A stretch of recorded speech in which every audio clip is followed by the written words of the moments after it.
Retard alert! Retard alert, class! Oh! What? Presenting the short bus veteran.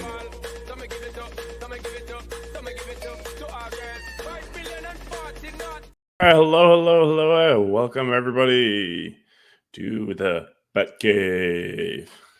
What up? Yeah, join with Wait, me. that's the Batcave, not the Sauce Cave, right? Yes, the BATTCAVE. It's what it says on everything. Why would you think it's the Sauce Cave? I don't know. It has a good ring to it. It's gonna have brand confusion, all right? That's why I don't do it. Don't need people getting confused. Yeah, main topic for today, we're gonna be talking about, like I said, this is gonna be saucier stuff typically than what we get on the IRCs. But what? Sorry, text from the wife.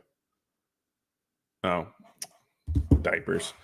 You know how it is. All right, so main topic for today, we're going to be talking about the Brandon Sanderson tabletop RPG because it's super topical. I don't know if you noticed last night, but yesterday he announced, or Monday, like late last night, something like that, he announced that he's got a Cosmere tabletop coming out. So, and it's available on Kickstarter, and you can go and back the campaign now. And interestingly enough, my wife was selected as a beta tester to be a DM. So we're going to try to get a game going and give people our thoughts and impressions of playing the game. And like I said last time, I actually wasn't supposed to announce that she was selected yet. It said in the NDA to not mention anything until the Kickstarter was announced. Oopsies. But yeah, there's going to be certain stuff we can't talk about. I have a good understanding of what I can't talk about. It's really more the detailed stuff, things that like you were like, oh yeah, that could definitely change.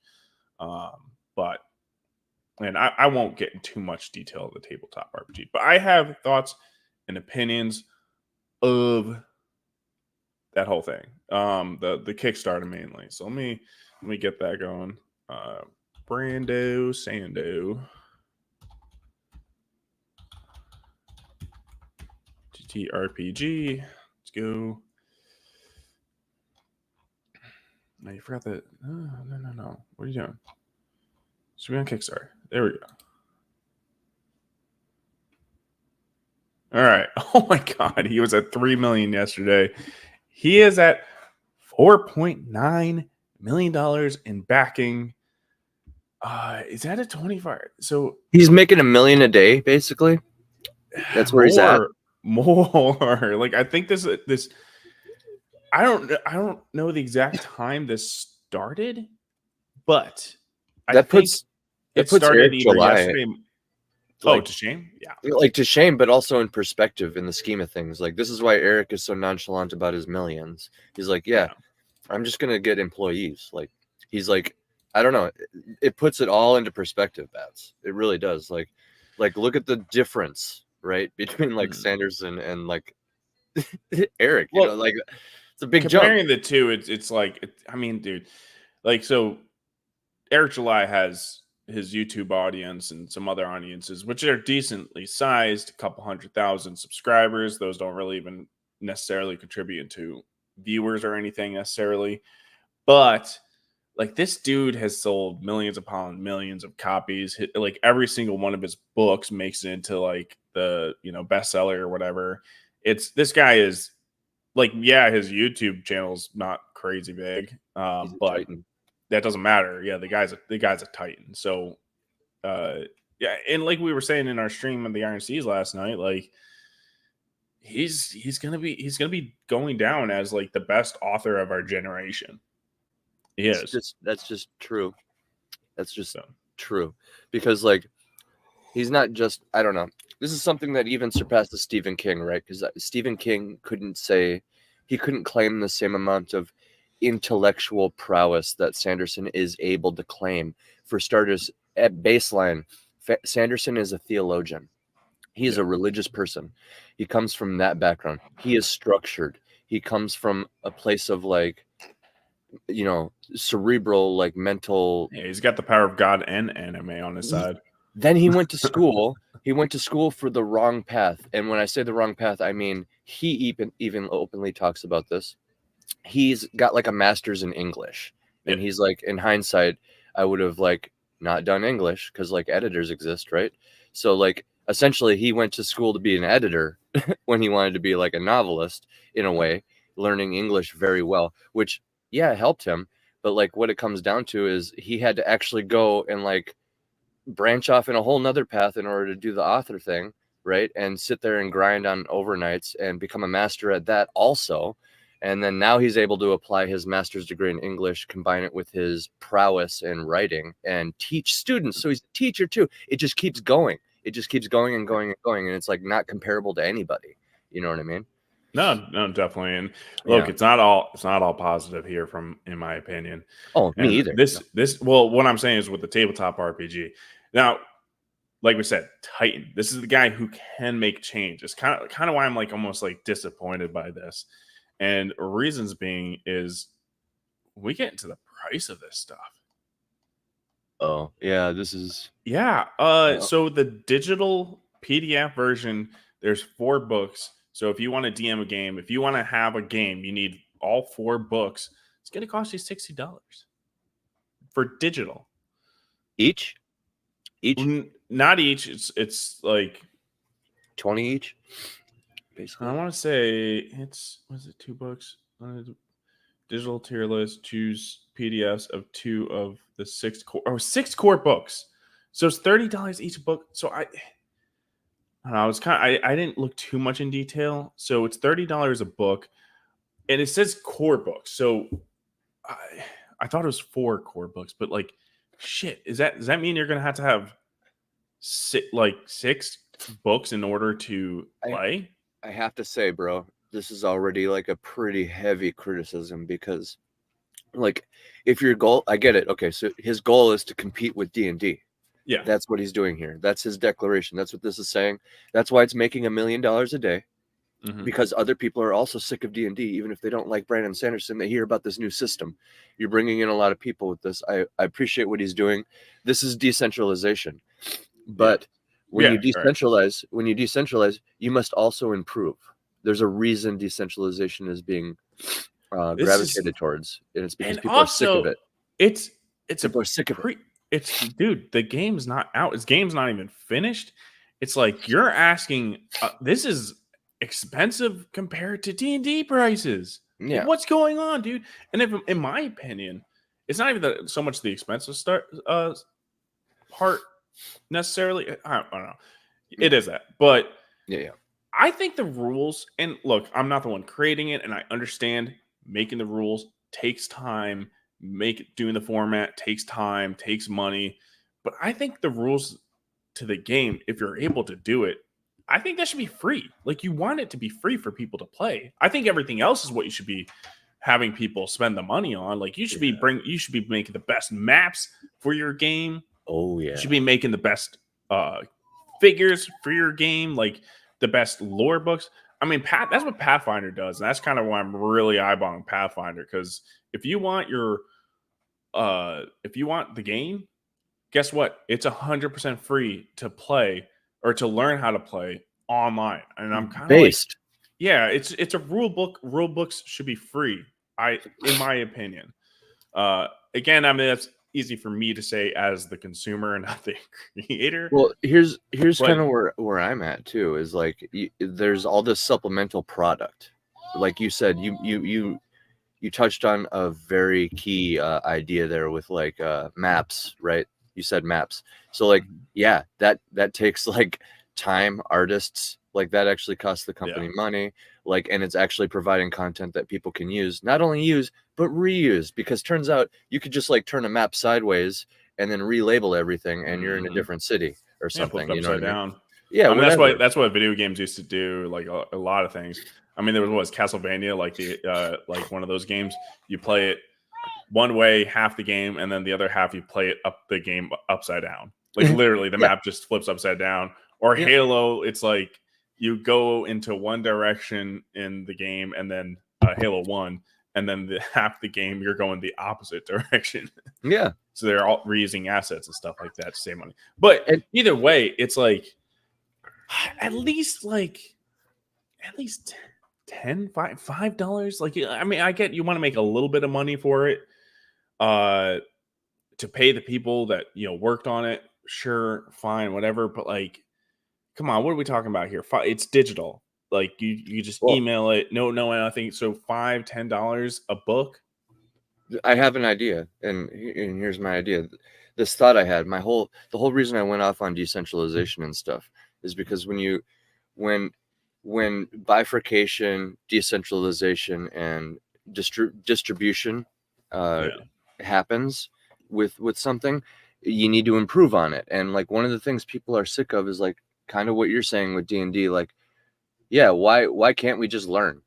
Since it's already a complicated game. And here's the other thing. All of his books are separate, you said? These are all separate books. Why? The rule books. Well, yes. I'm assuming like one book is like a character book, one's like a world book. One's there's what you're saying is together they form the tabletop encyclopedia that you would actually need. What you're saying. Let's look at the details. And if they have a package where they sell them all together, then I would argue take that same price that you're looking to make on that bundle and sell it for that. But put them all together in one book. Come on. And then you can put the rules online for free and have the rest of the content in this book for the price, right? And people can learn. And then when they decide wait. What? Okay. So apparently it's a $60 package. So I guess you get more than just $60 worth. Right. Okay. So first step, level 0 guide. Is that the book? Okay. Build your character as you play. This is 32-page level 0 adventure. Okay. So it's $10 per book. That's a lot more reasonable. I guess like the $60 is what you're getting is these other decks and stuff like that. I stand by my point though, saying like, what is the point of separating all of it? Like, really, at the end of the day, can you just take that? Yeah, just put it in one big book. Oh, you need to make a certain amount of money? Okay, put that price tag on it, but then just put it all together, because this is one reason why people are looking for an alternative is D&D. Like, you're using D&D tactics here, Brandon Sanderson. Yeah, it's unfortunate. It's unfortunate. Even but I so, love you, right? Like, splitting up into 6 books that cost $10 each. Yeah. Why not just have one book cost $10? Like, you're gonna sell an epic, because we talk about investment of time into a lot of these indie authors and stuff, and we talk about how much time it takes to invest into that. Well, learning a new D&D game or new tabletop RPG, that's investment of time. That takes a crazy amount of time. And the biggest thing to try to pull people from like D&D is like do people want to spend the time, the effort to learn a whole new rules? You look at the cost sink fallacy or whatever, and that's kind of where people don't want to step into this other stuff. That's why Pathfinder, at least it's free, but even so, it's still hard to pull people to Pathfinder because it's again, time is more valuable than the money that they've already, That's more to that point then, right? If it's already such like a struggle, even when it's free, then putting a price tag on it and then also splitting it into multiple books, and it's like, come on, just how much money do you want to make? Okay, put that on there. 60? Okay, make it $60, but then just put it all together. I don't know. Like, No, I agree. And then and I will say this, even with this cost and everything, this is still, with Brandon Sanderson being such a big name, it's still going to have an impact on D&D overall, especially with like all the drama. And I'm going to get into D&D drama later because there's been a lot of issues going on with that. Yeah. And here's the thing. He'll still get away with it. Like, maybe there'll be some other people that are pointing this out, like me, and I'm I get passionate about anything I talk about, so it's not like I care particularly, but I gotta call it when I see it. That is a flaw, Brandon. $60 to participate, and that's if you already have your own figurines and your dice and everything like that. That's just even if it was $60, all in one book. That's the thing, all in one book, because you're spreading yourself out a lot in an area that I don't think is necessary, and I think it's an area that people are looking to improve on. So And I get it. You don't technically need like figures and stuff. You can literally use like cotton balls or something like that. But still, it's like, man, you want people to play it. It's just like pay to play. I don't know, man. It just seems dirty. Like I get it when you're paying for the art and everything like that, but people already don't have the time to. It's crazy. He can really put it at a value price. And again, if somebody like if the Pathfinder people are able to do it and they're finding their money in other ways, I would have liked it if Sanderson were doing that too as well. And here's the thing, right? With the way the game plays, it looks interesting. And so on the it was originally told to people that they were saying like, hey, this is a Stormlight Archive tabletop RPG. It wasn't until the Kickstarter came out, he's like, haha, surprise, it's a Cosmere tabletop RPG, which is a big surprise to people. But when we had the rule set, the classes you could pick were like leaders and soldier or something. Like there was just like random classes. It wasn't based off of the Knights Radiance, and everybody's like, what? Like right. How is anyone like, unless it's like extremely unrealistic or unfaithful to the books, like why would anybody play this game unless they're going to be a Knights Radiant because they're overpowered as shit? Would that be like saying Star Wars universe, but then where the Jedi? Where are those Jedi and Sith at? No, it's not even similar power scale.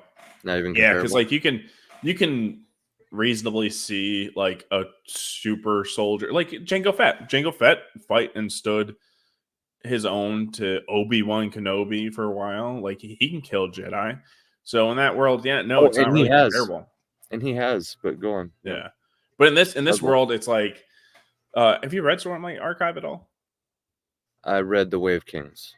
Okay, I mean, well, so you know if people like if you're a Knight Radiant, you're overpowered as hell comparatively to anyone else. But even if you have the shard plate and the shard blades, like you're already able to take on armies on yourself by yourself, right? And nobody really stands a chance. So it's like it's weird. It's almost written like you have the opportunity to be like non-powered people and be effective, but it's just like, okay, so is everybody going to be a Knight Radiant? And then there's also, I think that's the idea, yeah. Which again, I mean, if that's the way he goes, like, oh yeah, no, the intention is you do become a Knight Radiant. It's just you start off as like a normal person at first, maybe so. And to be fair, some of the funnest battles in D&D are like, I don't know, when you're like level 9 or higher and able to do PvP, or it's like the final boss fight against the Lich, which basically happens to be just like a custom built character that your DM made because that's the only way he could get all the abilities that he wanted his Lich to have in there. That's kind of what it comes down to, is like you just eventually build your own characters or your own D&D party, and that becomes like the ultimate nemesis to these overpowered characters. Is you literally need another competing spellcaster to counter your friend who's a wizard and knows his shit. So you got to counter that wizard or sorcerer or whatever, and then you got to lock them down with like some other cheesy tactic, you know what I mean? And that's kind of what it becomes at high level. So I could see this being like I don't know what kind of like monsters people are typically up against in the Sanderson universe. Maybe big demons. I could see them fighting big demon like things. Maybe some. It depends. It depends on the world, and that's the other thing is like this is the Cosmere, so it's going to incorporate other worlds. Yeah. And in here somewhere. It's so like right now it's only Knights or Stormlight Archive type characters and stuff like that. The next one to be released is going to be Mistborn, and that's not going to happen until 2026.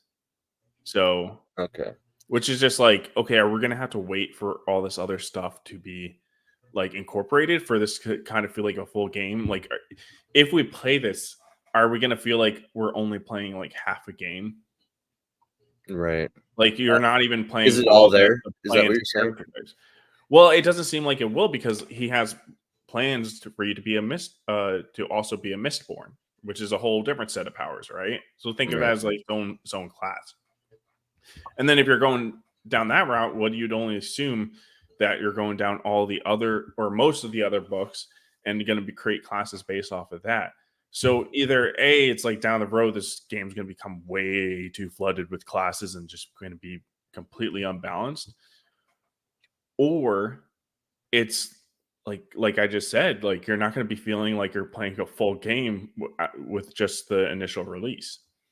Well, that's kind of what D&D did, and this is kind of what I'm saying about, why are you splitting it all up?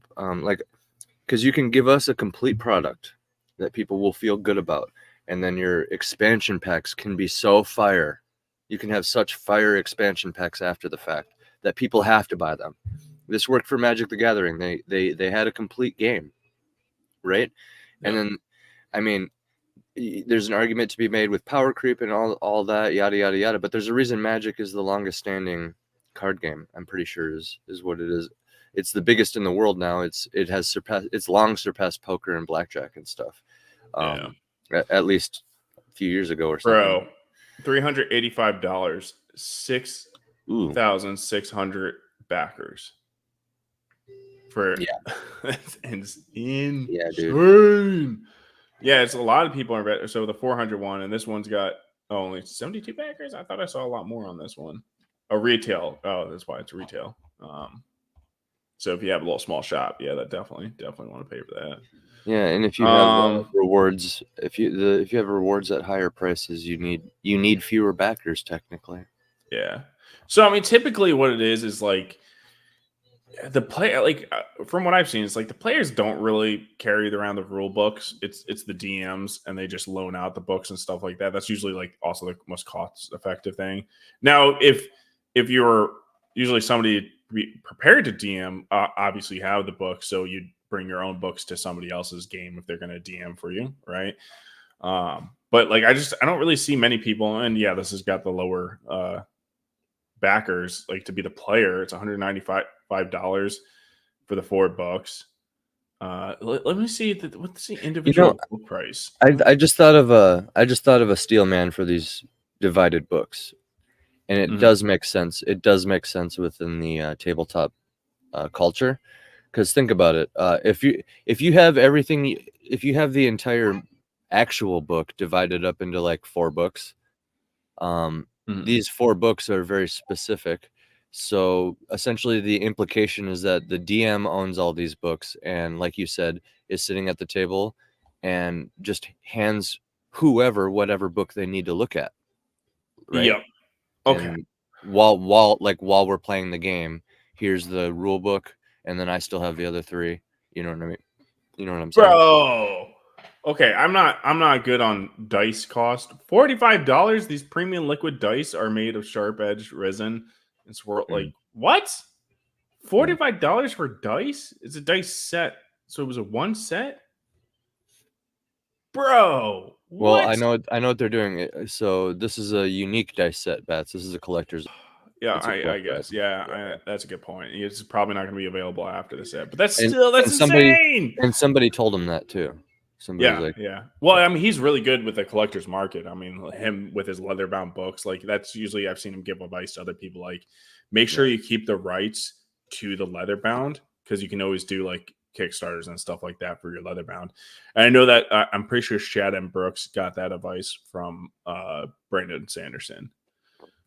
So yeah, I know he has made a good amount of money from just selling the leather-bound bound versions of his books. Oh yeah, but okay. Here's some good prices. Painted figurines. They're all looks like it's all costing $15 for these figurines, and that's a really good price for fully painted figurines. Yeah, fully painted. That's really good. Yeah. $25 for a miniature pack. That's pretty legit. So these miniatures are pretty well priced. So here's the thing. I actually was wrong about the $10 thing. I gotta look again to see what the digital price was called. The First Step Level 0 guide. So this is like a certain book. It's a 32 page. I don't know if this is counted as one of the core books. I'll have to look at that again. That's what's $10. Okay. Right. I still stand by what I was saying earlier, though, even though I thought of the Steel Man. They should have, I would say, an additional Like maybe you do have like a slightly cheaper all-in-one that's more accessible for people who are just trying to learn by themselves. This is what I think one of the core books is. Okay. $35 for Oh, a individual core book. a core book. And that's Remember how we said, why are you splitting it up into different yeah. books? Is that Dude, so? Is it all together then? $35. This is a hardcover book and stuff like that. So I don't think it's like bad for an individually priced book. But I'm like, why do you have to split it up? Yeah, that's what I'm saying, yeah. I think it's more expensive. I don't know how much a D&D book is. I can't remember the price. That's pretty comparable. I think it might be more like $25. So sometimes they get to $50 range, I think. Yeah. But well, here's the thing: Stormlight World Guide, $50. There we go. Okay, Stormlight Handbook, $50. The handbook, yep. The Mistborn Handbook. This is the other thing. It's like this Mistborn book's not going to come to 2026. Wait, so is he selling?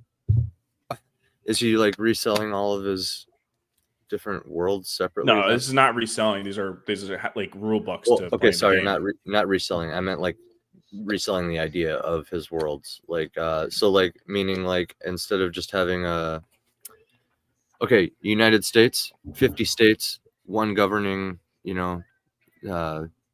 federal. Instead of doing like a federal type system where it's top down and you can apply it to all the 50 states, is he seriously going to go through and like sell each state separately to us? Like you got Mistborn, you got Stormlight, you know what I'm saying? So, okay, let's look at this Sea. one, the Stormlight handbook. This one consists all the rules you need to play the Stormlight RPG. So specifically that one, but not the Cosmere RPG, right? Yeah, I mean, I assume it's like a campaign kind of, or maybe okay. Campaigns. That's know. There's not too much detail in it. See, that's how you. Okay. Hear me out. If it's just simply to like build those characters or whatever, that's kind of messed up. But if you package it into a nice little neat campaign that happens to also come with like some and here's some shard plate stats from Way of Kings, and here's a shard blade from Way of Kings, you know what I mean? And it just happens to have these things that coincide. And I think this is more to what you were saying about like focusing on certain things, giving people what they want, making things available, because then you can just focus and go hard on things like maps and items and stuff. This is I mean, a lot of these things are really well priced. I'll say that. Looking more into detail, a lot of these things, it's just I'm really just focused on the rule book at this point. I'm like, that's where I'm I'm kind of like, bro. And I will say the $45 dice set, I mean, that's added to the package to try to give it value. It's $45 if you try to buy it individually. And it's more clever than like a bookmark or stickers, in my opinion, because the dice will technically be needed to play, technically, yeah. So it's not too extra. In fact, it's a like you said, it's a collector's item. That too, yeah. But it's a more functional collector's item than say like a poster coming with a comic, right? Yeah. Because that's just a poster, and it is what it is. It is what it is. It's cool, but these have the same thing in the form of dice, except you'll also need dice to play this game, so it makes sense. It's like Monopoly coming with the 6-sided dice. Yeah, makes sense. Yeah, enhanced digital book of. I'm confused about this digital. So I'm looking at the digital package. Let me go back. Let me just make sure. When I've seen the digital package is typically way cheaper, but yeah.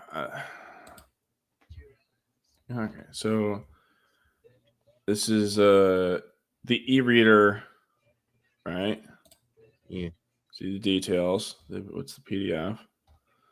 All right, so this is not the rule book that they're. And I mean, everything we've seen on this Kickstarter so far, this startup it looks really good. Like aesthetically, the website.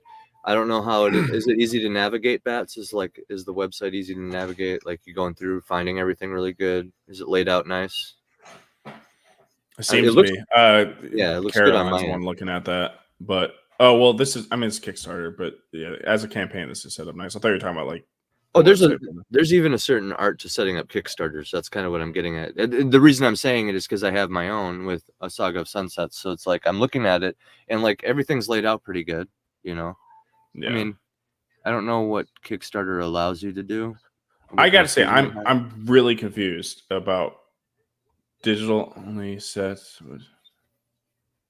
I don't know exactly what's going on because this is supposed to be what everything that's included, right?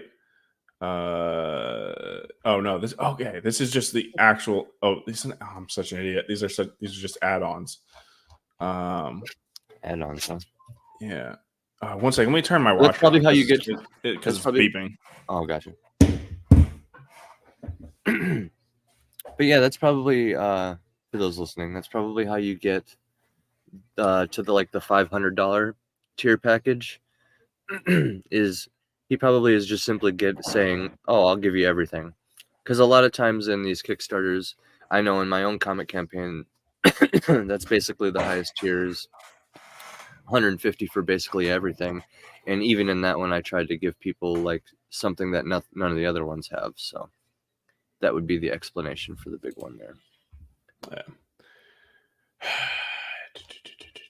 I just want to figure out, like, I've been going over this for a while. I just want to figure out what the hell's in. Oh yeah, no, that's what we're here for. Yeah. I clicked on details. What does it include? To the core books. Hey, Animation Overload, how's it going? Tomb of the Reckoning. What's going on, Dio? Gang. We're just for those animation. I don't know if when you joined us, but yeah, we're just going over the new Sanderson Kickstarter, his tabletop RPG. It's been making about $1 million a day, more, but yeah, $1 million a day is nothing to scoff at. From the looks of it, the guy's going for looking to drink Dungeons and Dragons' milkshake. They're coming for Wizards of the Coast. From what I can see, it's a great time to do it. I just great time. I'm confused. $1 million a day doesn't lie. I just want to see what the details of the e-reader is. It's two of 6 core books, so I can only assume that you're paying $30 per digital PDF book. That's what I'm going with. If I'm wrong and somebody's able to point that out, please do, because that is where I'm like mostly concerned. Right? We go to the e-reader with the digital tier. Reiterate. What dip your toes into Cosmere? This digital pledge tier, you choose PDFs of any 2 of our 6 core books. So core meaning it's kind of pretty necessary in order to play the game, right? So there's 6 core books necessary. Okay. Let's go into details. And you get 2 of them. Okay. All right. Optional add-ons. I don't want optional add-ons. Okay, here's where I'll bring back my argument. If it's digital, why do you need to divide it? Here's where my argument stands the strongest, I think. The digital tier should just have everything. Just put whatever price you want to make on the digital. It's invisible. Let's be real. It's invisible content. A single one of your books, Brandon Sanderson, with like 10,000 page long Brandon Sanderson book, is probably a fatter digital document than all this stuff. But that's a joke, obviously. But yeah, it's invisible. So like, just group it all together, because it's not like you can pass the digital thing around the table unless it's on your phone. So I can't really think of that, like that same steel man that I thought of for dividing all the books up does not apply here at all in the digital, right? Because the argument was like, I thought of it after the fact. I was like, oh wait, having the books divided up would actually work at the table while you're playing. Like if somebody just needs to see the rules, there should be the option. Right. Just, you can still do this, I guess, if you want, but like give us the all-in-one option at least. Like put it all together. Just how much do you want to make? Put that price on there, all in one for the digital. Like that's why people go there. I don't know. Like I said, I must be retarded because I can't figure out the actual details of this stuff from this website. So hey guys, another trip on the short bus.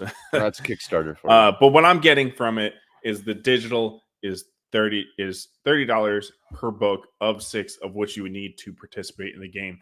That's $120 just to know the rules. That's insane. So I'm that's where I'm like really disappointed about this. Like we're not even like talking about reasonable prices at this point. That's crazy. Digital, dude. Where's the cost going? And again, if it was like all in one and stuff, you could put like just the core rules, like literally here's just how the game works online for free somewhere or something, and then that would get people, you know, on the outskirts. Just they would check out the rules. They're like, this is kind of cool. They learn the rules. It's like, hey, I know the rules. There's this free investment that I've put into it. I'm a little bit more inclined to buy like all this shit now. You know what I mean? Like, I think I'm gonna try this out, and then they get the all-in-one book digital version. But yeah, it's so right now from what I've seen though with the beta like information is it does seem like there's some interesting classes and stuff, and you'll be able to see it once you see the sign the NDA. That once we get that all figured out, of course, Caroline still has to learn the game again. She's got to learn this game, and we're like, you know, we're gonna play to see how it is. But even after learning the game, there's not really much incentive for us to buy the rest of the stuff. Like I don't want to like learn the game and then also have to spend like because we're gonna have to get the physical copies, right? So how much the physical copies? Freaking like 40, what was that? $46 splitting that, $47, 47.5, right? Dollars per book, and we need 6 of them. Hey, so we're looking at roughly, you know, $200 just to participate after we learned all the rules and stuff. Because you know, of course, we learn the rules, but you still have to go back to the rule books constantly to figure out what's going on. Right. And you know, a lot of people have trouble with the website, right? Hey man, I am thinking about doing what is it called for an intro, making a new one, doing with the Magic School Bus, but like Magic Store. Dude, that's a good idea. And you could, dude, with what Emily's been randomly showing us in the chat lately, you could probably whip up a pretty badass song for it too. Yeah, I could. Yeah, dude. Yeah. Anyway, I digress. That'd be great. That's my thoughts. The other thing I want to mention too is that like, yeah, I get obviously not every tabletop RPG is a sword and sorcery one, but I'm like, man, I feel like the sword and sorcery type is what really fits the tabletop RPG stuff the best. I'm curious how this is going to work from an RPG like standpoint, especially when like if you think about the books, right? You have to take oaths for the powers, at least for this type of power, not the other power systems in the Cosmere. So you got to take an oath, and I don't know. Is that going to limit the way you can play? I mean, I guess there's a lot of different oaths you can take. I don't know. Yeah, and the vibe I'm getting is Planeswalkers, Magic the Gathering. I don't know how familiar you are with that lore, but you can get as lowly as like street level, you know, like level 0, level 1, normal ass human in quotes or whatever, walking around. You know, he literally is just a lumberjack, all the way up to like interdimensional planeswalking semi-deity seeking apotheosis. It's probably, I mean, if you know the Storm or the Cosmere lore, it probably would be similar. Yeah, right. Honestly. That's what I'm thinking. And I'm telling you, like right here, this is a great example too. This art right in front of us with these 3 characters, they straight up look like planeswalkers from Magic. I'm not gonna lie. Like, she basically is. Yeah, she's an elf color. Yeah, she can like teleport and stuff. Can she go to a different dimension? That's the thing. Okay, planeswalker. There you go. So boom. So yeah, I'm excited to do the beta testing.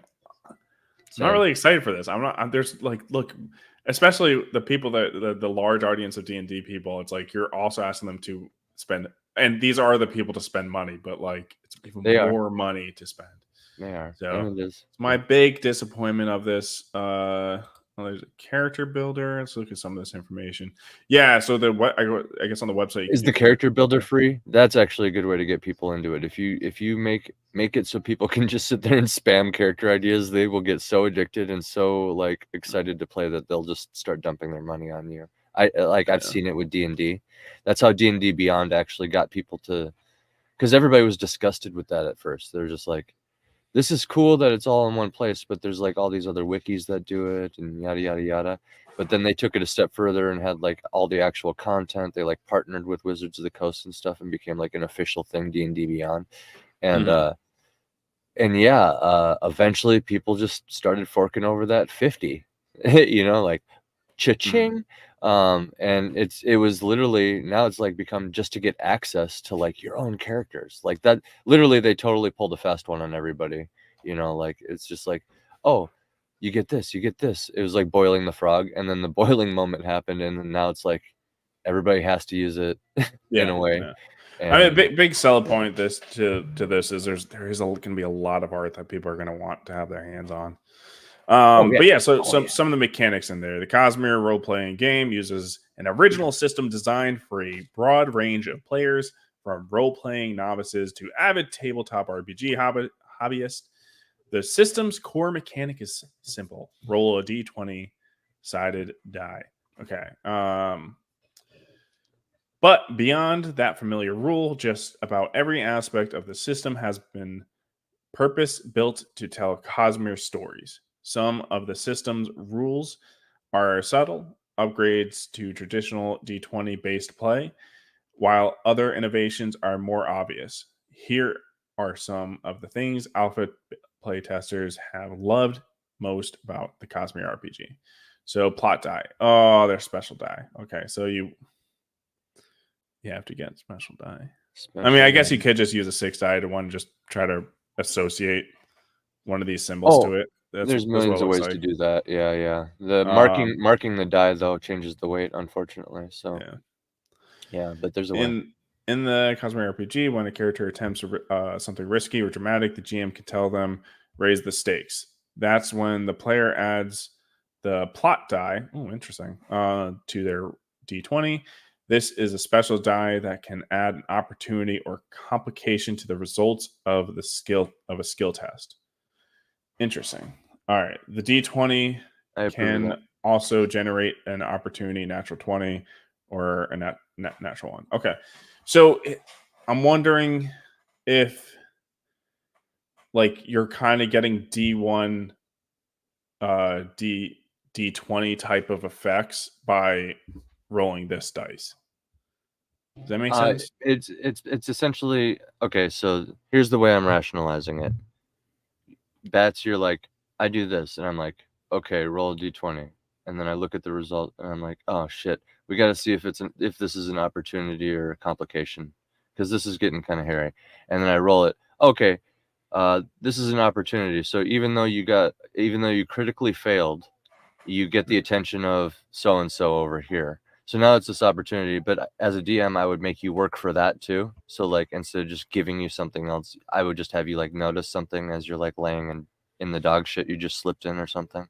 Yeah. It seems a little vague. It's which like is fine.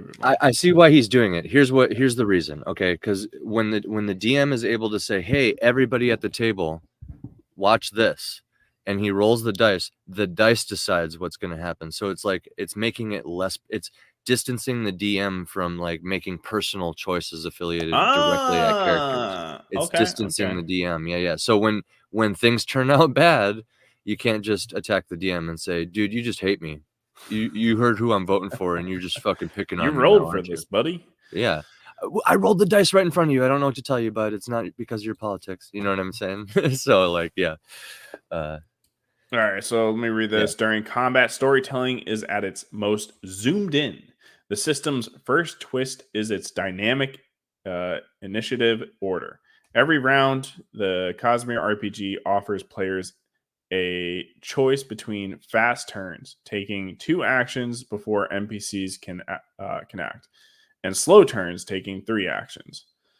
The list of actions in combat also includes some fresh options, like using gain advantage to outwit an enemy and the ability to graze a foe when you roll poorly. Okay. For more on combat, here's another video. Jim, I don't want to necessarily we've already been talking about this probably a little bit too long. I will be right back. You keep going. I'm going to change my song real quick. Sure. Yeah. No, I think that there was one last thing I was going to mention. It's like, so we did notice like one of the classes is kind of like built to avoid combat. So that, I mean, that seems interesting. But we'd have to like, again, I'd have to look into more detail what's going on that. But that's an interesting kind of mechanic that you just have a whole character is like to avoid combat. But then it's like, okay, cool. Is it still going to be fun in combat if you're doing that? Right. But it does make sense. Yeah. I'm assuming this is kind of more, you know, the world of the Stormlight Archive it's very a lot of war, right, going on. So right, you usually do want to avoid conflict when necessary. Oh yeah, for sure. I'll be right back. Yeah, I know you said it, but so choose paths, most D20 RPGs characters, choose special class, defines the capabilities. A multi-class intends dramatic to its characters. Sorry guys, I'm kind of mumbling here. Every character begins with at least one talent taken from heroic path, agent, envoy, hunter, leader, scholar, or warrior. So seems like it might not be set into a class. I wonder if you go down the scholar route if you have to keep going, or if you can kind of pick and choose. I gotta go later, man. Thanks for coming in, Overload. Investigation pass also available, providing characters with awesome powers to grow as their ability skill improves. Dustbringer. Okay, they're gonna have a Dustbringer class in there. I was interested about that. That is a really damage based tree in Stormlight Archive. As Andrew explained, Radiant's pass give access to surge binding skills. So that's what I'm saying. Is like, isn't everyone gonna pick a surge binding skill? Like, why would you not? But Lemon RPG. Brand standards, exciting books provided materials, scope. Either way, guys. Okay. Listen, I've talked about this enough. I wanted to already clip this and kind of make its own video, put on my channel. So let me just end it here. Wait. What? Oh, whoa. First wave, second wave. Reader. Oh, okay. $15. What do you mean reader? I'm confused, man. I'm confused. I'm just too retarded to understand what's going on. I'm going to do more research into this, obviously. And of course, my wife's going to do more research into this. But it is very exciting for somebody to attack, like essentially be on the attack against D&D. I'm sure those Wizards of the Coast is scared real bad right now. And that's good because they suck. Let me kind of transition into some more Wizards of the Coast news. Yeah, so okay, I got a couple of videos. That was from I was gonna watch that last week. We can cover that if we got the time, but I don't think I'm gonna stream like 3 hours or anything like that. Unless some people come to hang out. I'm always down to hang out. But no, that's not it. All right, so this gets into the AI news territory, which is always the touchy subject. But so I'll say this going into this video. We're gonna watch a video. Add that to stage. I thought you guys could see it. But essentially, Wizards of the Coast. Did I say Wheel of Time? What before? Wizards of the Coast. It looks like they're investing money into AI and stuff. And from what this guy shows, he does good videos. He's mostly a Pathfinder channel, but it covers D&D as well. What I gathered most from this is that Wizards of the Coast, what's on paper of their attention seems good, but what this guy kind of covers and his experience with them kind of lays a different picture. I'm going to disagree with a lot of things he says in here, but I think that's not only does he not like AI, but which influences his opinion, obviously, but also he's just got terrible experiences, which is with Wizards of the Coast, which is completely valid and kind of changes my mind about this overall news involving Wizards of the Coast. So let's get into this a little bit. Let me speed it up for y'all. Tried to record this video and did it with my mic completely muted, so now I'm in an even worse mood. Get ready, y'all. This is going to be a kicker. And if you can tell that, yes, I'm using my webcam. I'm using very poor setup. Yeah, nobody cares, man. I don't care about your setup. Maybe he does. If you are so lucky that you didn't hear about what happened at the beginning of January 2023, I'm sorry, but I'm going to tell you. About a year and a half ago, Wizards of the Coast tried to pull some really scummy maneuvers by changing their open gaming license to say, oh, man. Okay, so I hope everybody remembers that news when Wizards of the Coast is basically thinking that they can just take control of everyone that's been using the D&D name, which I get for a lot of companies. It's like, yeah, you want to have control of that. But the way that D&D has been set up, especially throughout the years, it's like, yeah, they like the fact that they're able to use this and make content off of that is kind of the appealing part. So if you take that away from people, people are going to stop making stuff for you. And then you're overall going to be obviously making less money. They think they just can make money off of the people that are making content for them, and that people will continue to make content for them for free. I mean, it's very similar with what goes on with the Warhammer stuff. Whereas, people make free content for brain farting on the company that owns Warhammer, but Games Workshop, and they try to take everything down that's not made by them. They try to take all the money from anything that's got Warhammer's name on it, and how people still do it, because here's the big difference with Warhammer and D&D. I think D&D, out of all the fantasy universes, kind of lame. Now, there's some good aspects of it, of course, but it makes for great generic D&D. So, if put yourself into the world and create whatever. But are you familiar with?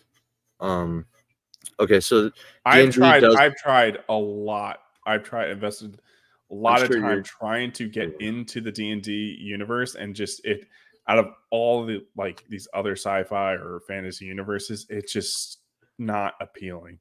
So there's it's kind of like I don't know how to explain this. So they decided to go with they decided to make their modern default universe, quote unquote, the Forgotten Realms, which is technically its own thing written by its own person.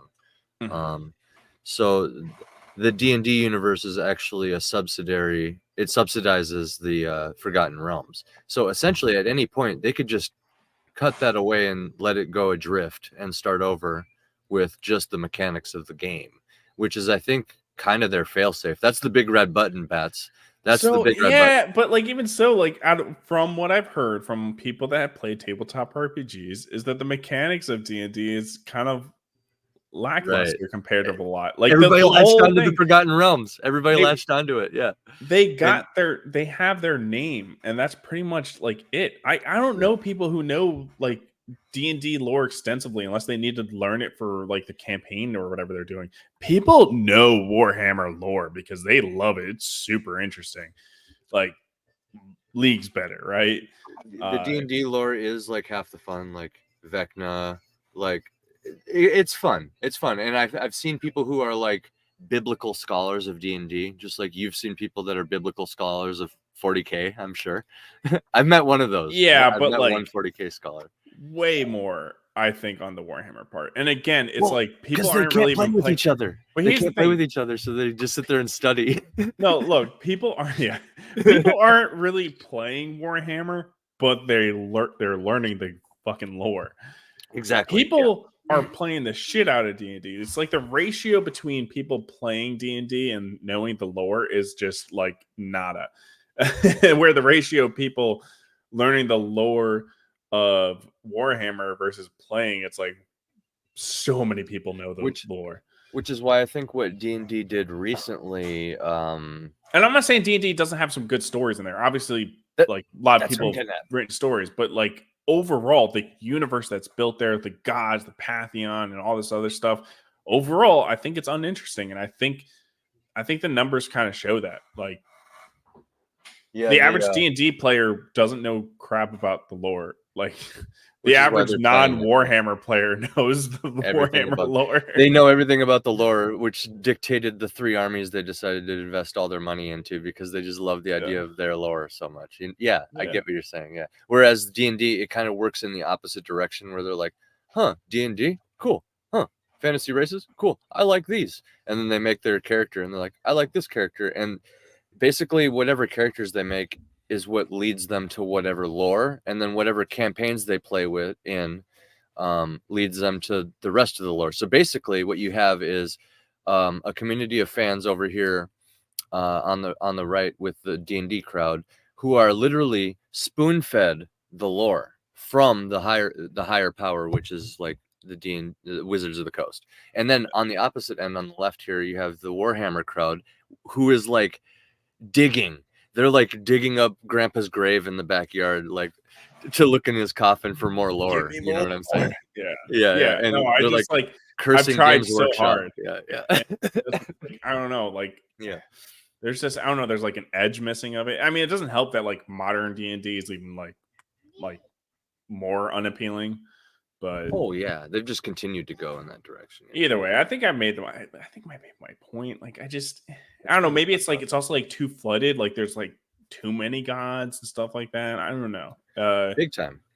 It just D&D kind of thrives in being bland.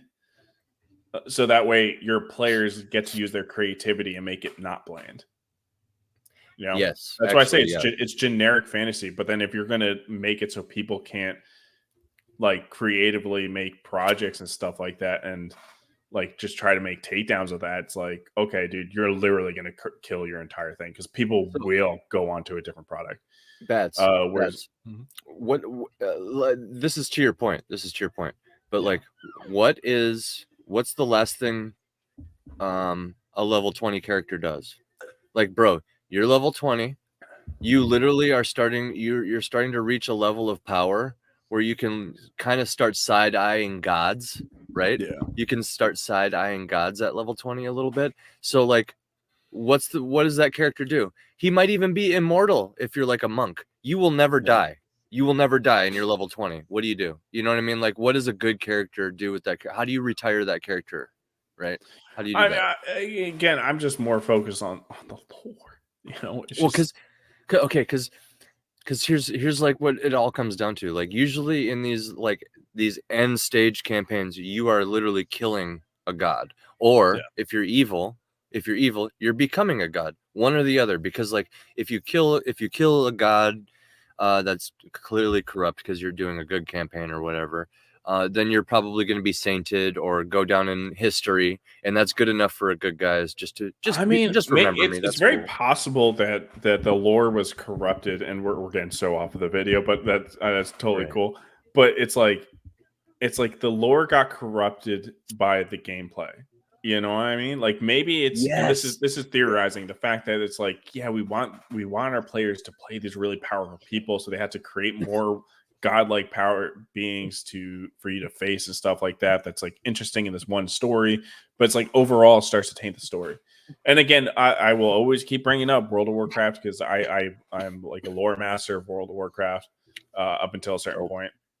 Yeah, and it's like, yeah, like the lore changed to fit the game in some points. Why does my camera do that every night? Might be the green screen or some shit. I don't know. I don't know. It happens without it too. But yeah, so it's like the lore was definitely changing in order for them to like introduce certain characters that are classes you could play. Like they kind of tweaked the lore so you could play it. Like when they introduced Death Knights, I'm not saying that the introduction to Death Knights was bad or anything, but then they're like, all right, so we had to make a lore reason for you to be able to play Death Knights. So it's like now the gameplay is dictating how the lore goes, and if that goes on for too long, that could seriously affect the lore in a negative way. A lot of games don't really have gameplay stuff necessarily affect the lore, but it seems like maybe D&D it's a game. It's a game first, lore the third or fourth. Yeah, that's true. That's true. Yeah, because like me personally, right? Like I really love to look up really synergistic or good combos with D&D mechanics, like in the character. You come up with that, you get the lowest possible level that's online, and then and then you you can kind of build a character's personality off of that. Like you can go like, okay, well, what kind of object would this type of person with these powers be interested in? You know, they can shoot like fucking 13 arrows per second or whatever. What kind of person, what does that person think like? You know what I mean? And you see what I'm saying? You can actually get really cool characters out of the cheesiest mechanics as long as you're honest with yourself. And the point isn't necessarily to break the game. The point is to be powerful, but then by proxy, you become this colorful, fleshed out character, right? Like that's what makes superheroes so awesome sometimes, is like they're so fleshed out, and it's usually because their powers are so specific and they're so good at it, you know. Yeah. Welcome, Immortal Rising, to the most autistic show. Cheers. Yes. Yeah. Point being, I'm like, obviously, and they could see it. It was like, this is the worst thing ever. There was so many channels being like, is our content about to like go away? Yeah, dude. It's just like, yeah, this is like the fastest way to kill your company was for them to do it. And again, I think Immortal Rising can attest to this though too. You know, it almost kind of doesn't really matter what they do, because at the end of the day, it is a gaming community, and yet it's been flooded with many new players, like almost like open borders or some shit. But that's not a bad thing for like a gaming community per se. But actually, now that I've kind of like just made that metaphor, it almost kind of makes sense when you think about it, because bunch of new players with no investment in the game, they just come in and then they start demanding changes. Yeah, I get it. Tourists, I get it. tourists. Crap. We talk about tourists. Yeah, tourists. That's the best. Yeah, I don't necessarily think that maybe is a problem with D&D. I think the changes aren't happening because of the tourists. The changes are really happening because the company just retarded. That's what I was going to say. It doesn't really necessarily matter what the company does, though. And I was going to say Immortal Rising can attest to this. There's many people who still play older versions and insist. You were just talking about Pathfinder. It's people still talking about Pathfinder. Yeah, that's what I'm saying. There's like people who love 3E, or 3.5 or something like that is what people say is like the best. Yeah. Some people make hybrids out of multiple. They're like, oh, I do this from Pathfinder, but then I do this from like. Are you really playing D&D at some point? You're basically making your own tabletop RPG. Dude, that's how a Chad does it. That's how a fucking Chad does it. You know, like that's your boss. Shout outs to people who are able to do that, and it works, and it's just the funnest shit the players ever. Yeah, dude. Yeah, that's what's I don't like rules being sold for money. It's a quote. I'm gonna make a propaganda poster out of you that says that. I don't like rules being sold. Dude, that's dope as fuck, actually, when you think about it. Hey, like we'll pitch the idea to Pathfinder. Rules shouldn't cost money. Yeah, and obviously, like a hardcover book, like or a book in general, like a physical copy. Like, of course, that's going to cost money. Like, of course, they're going to upcharge you a little bit to profit. We're using that line for Star Heresy. What the fuck? Fuck Pathfinder. We're using that for Star Heresy. Or is it Solar Heresy? Which one? Solar Heresy. I can't remember. I can't remember what it is.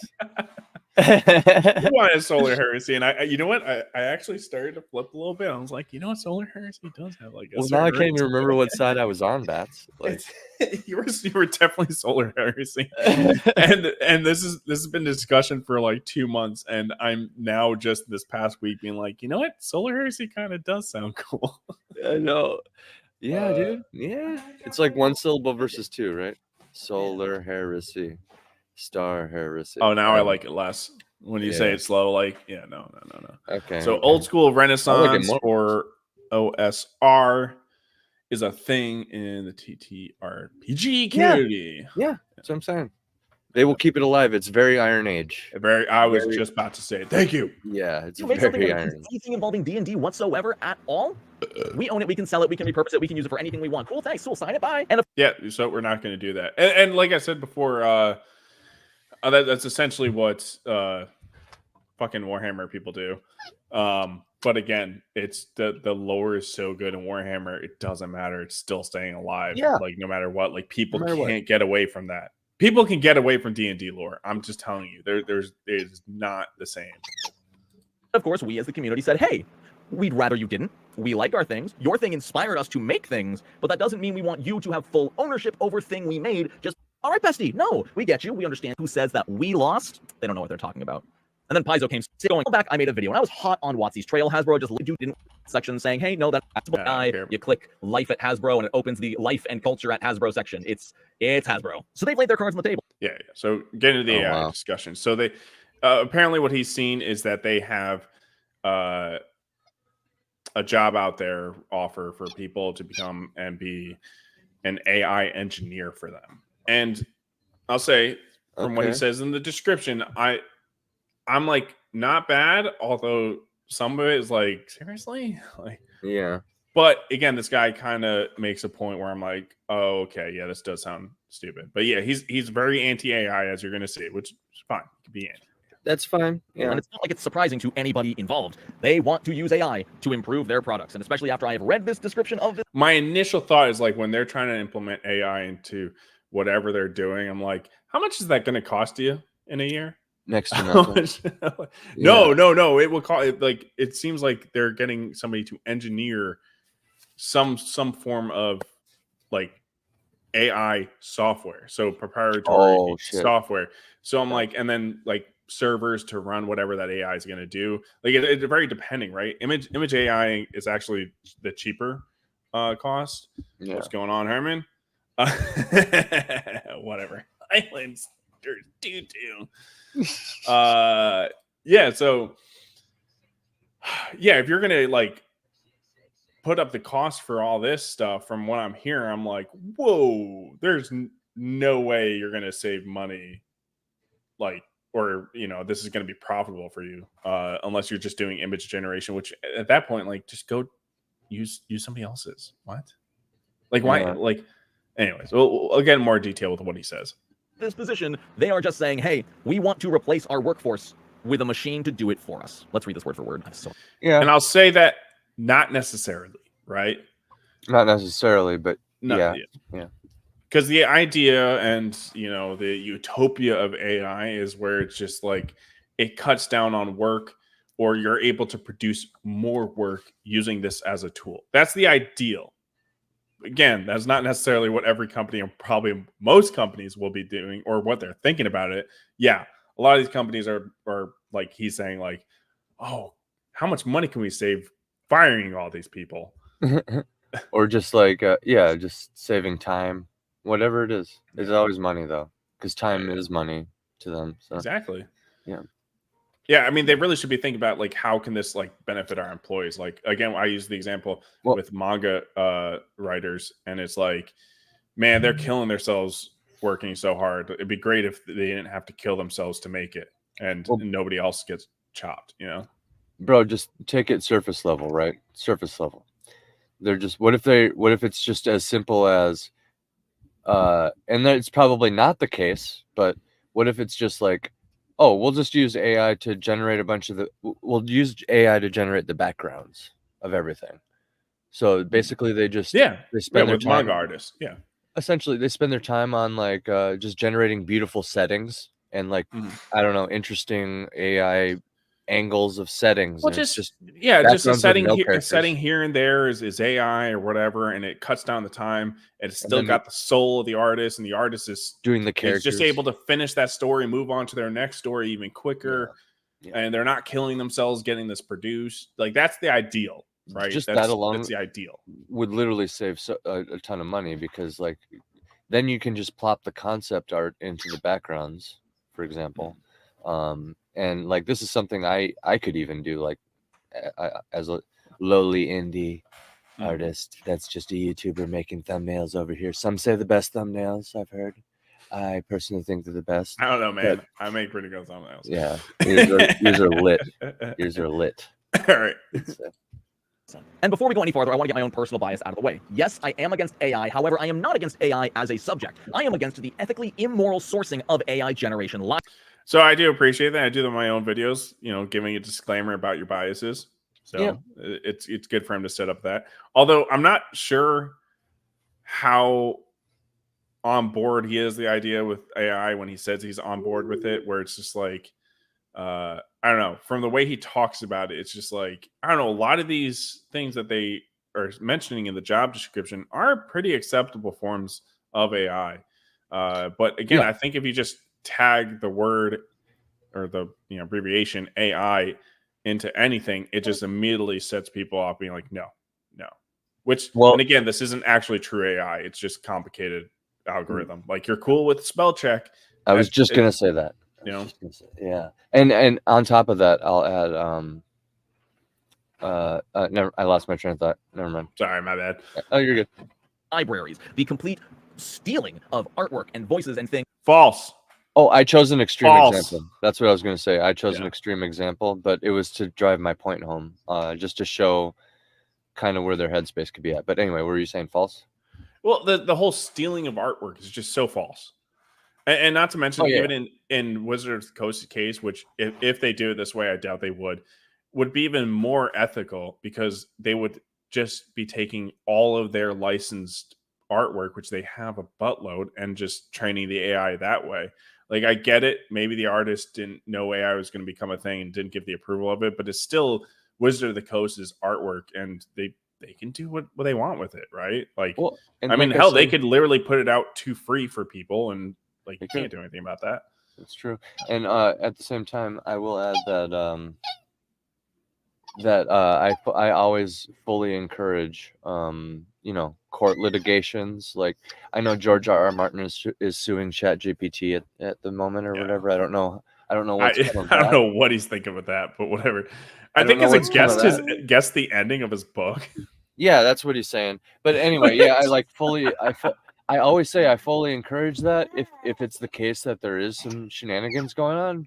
Yeah. Oh man, light them up, right? But until then, I mean, I don't know. It's hard to say. And if we're talking learning, I mean, humans learn from other humans, so I don't know how something. I'll mention this later.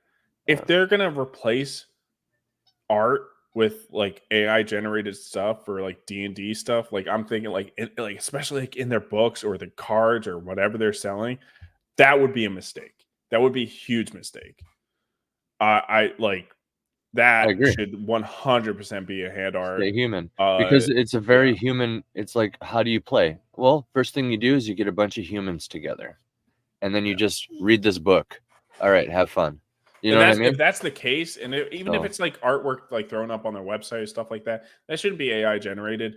That should 100% be a person doing that, especially with the type of content that they're doing. So if that is what they're doing, which it's not really specifying image generation necessarily, then that would be bunk. That would be like bullshit if they did that. I'm actually really glad we're talking about this right now, because I gotta show something to the audience and you. Keep talking though. I'm gonna find it and present it. But yeah. I mean, AI. Look, it's like AI is gonna keep being brought up in these discussions, and people are gonna probably get sick of us talking about AI. But like, until like we're a couple years down the road, it's just gonna be something we have to talk about and like figure out. Things that do not belong to the company using them to enhance their AI generation. This job listing, someone mentions that, so we'll get to it. But as it stands, AI in its current form is not regulated and not understood and not legally controlled in any way that makes it ethical to use right now. No, I think there's so much ethical ways to use it, and I think for the most part right now, it's, besides some of the like things that major corporations have done, like, I think it's being used pretty ethically. And that's because I'm coming from the position I disagree that it's stealing art. I do. I think it's learning, and I think that's different. You can't, keep people from looking at an image and learning. The robots are really good at that. So for the moment, yes, I am anti-AI in its current form. I know AI is coming, and we can't stop it from developing. But what we can do is take our stance as consumers and stand for ethical.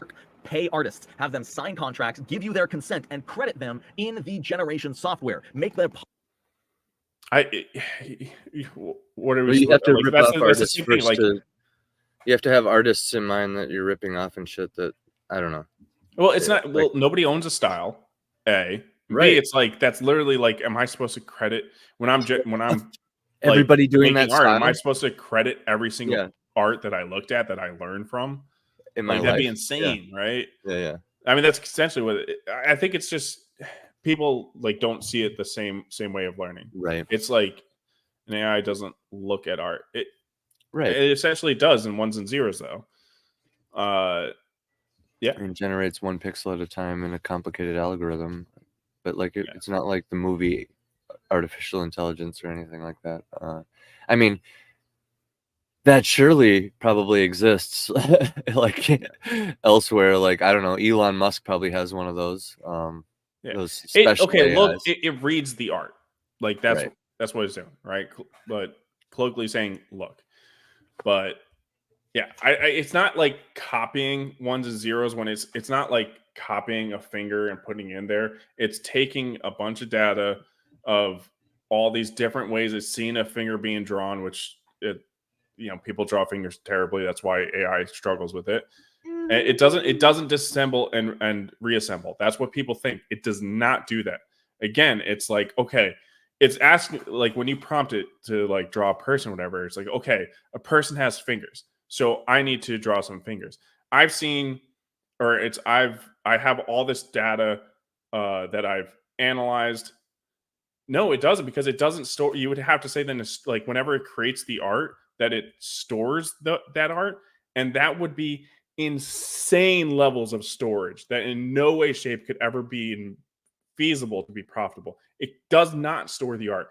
It analyzes the data and puts it into a database of, if I need to draw a person's finger, this is how I'm going to do it.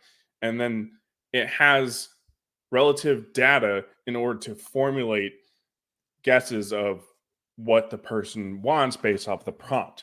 I think that is a big thing of where people are kind of confused on this, that they think it's disassembling and reassembling. It's 100% it's not doing that.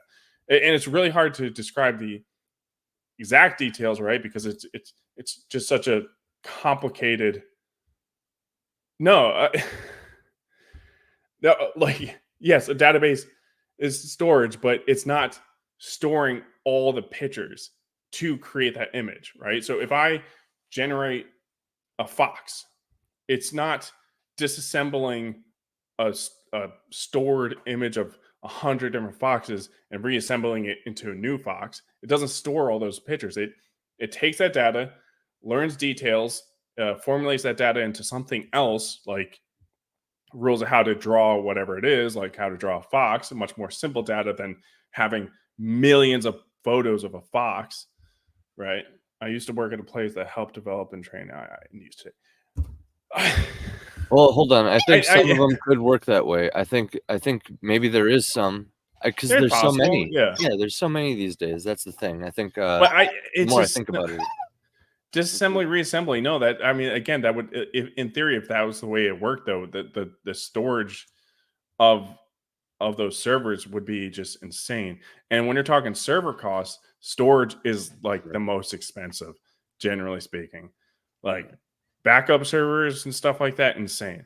I haven't like what's going on, Bea? Now I haven't directly worked with like servers or anything that does specific AI stuff. Just worked with other companies and stuff that did AI. I'm in server, or I don't do that job anymore. I did server hosting, cloud migrations, and all that was in whatever, but like specific AI stuff, not necessarily. So you're coming from a position of power a little bit here, Herman, but I don't know. It's like the AI guy and the IT guy. It's very interesting. This is a good, interesting like back and forth here.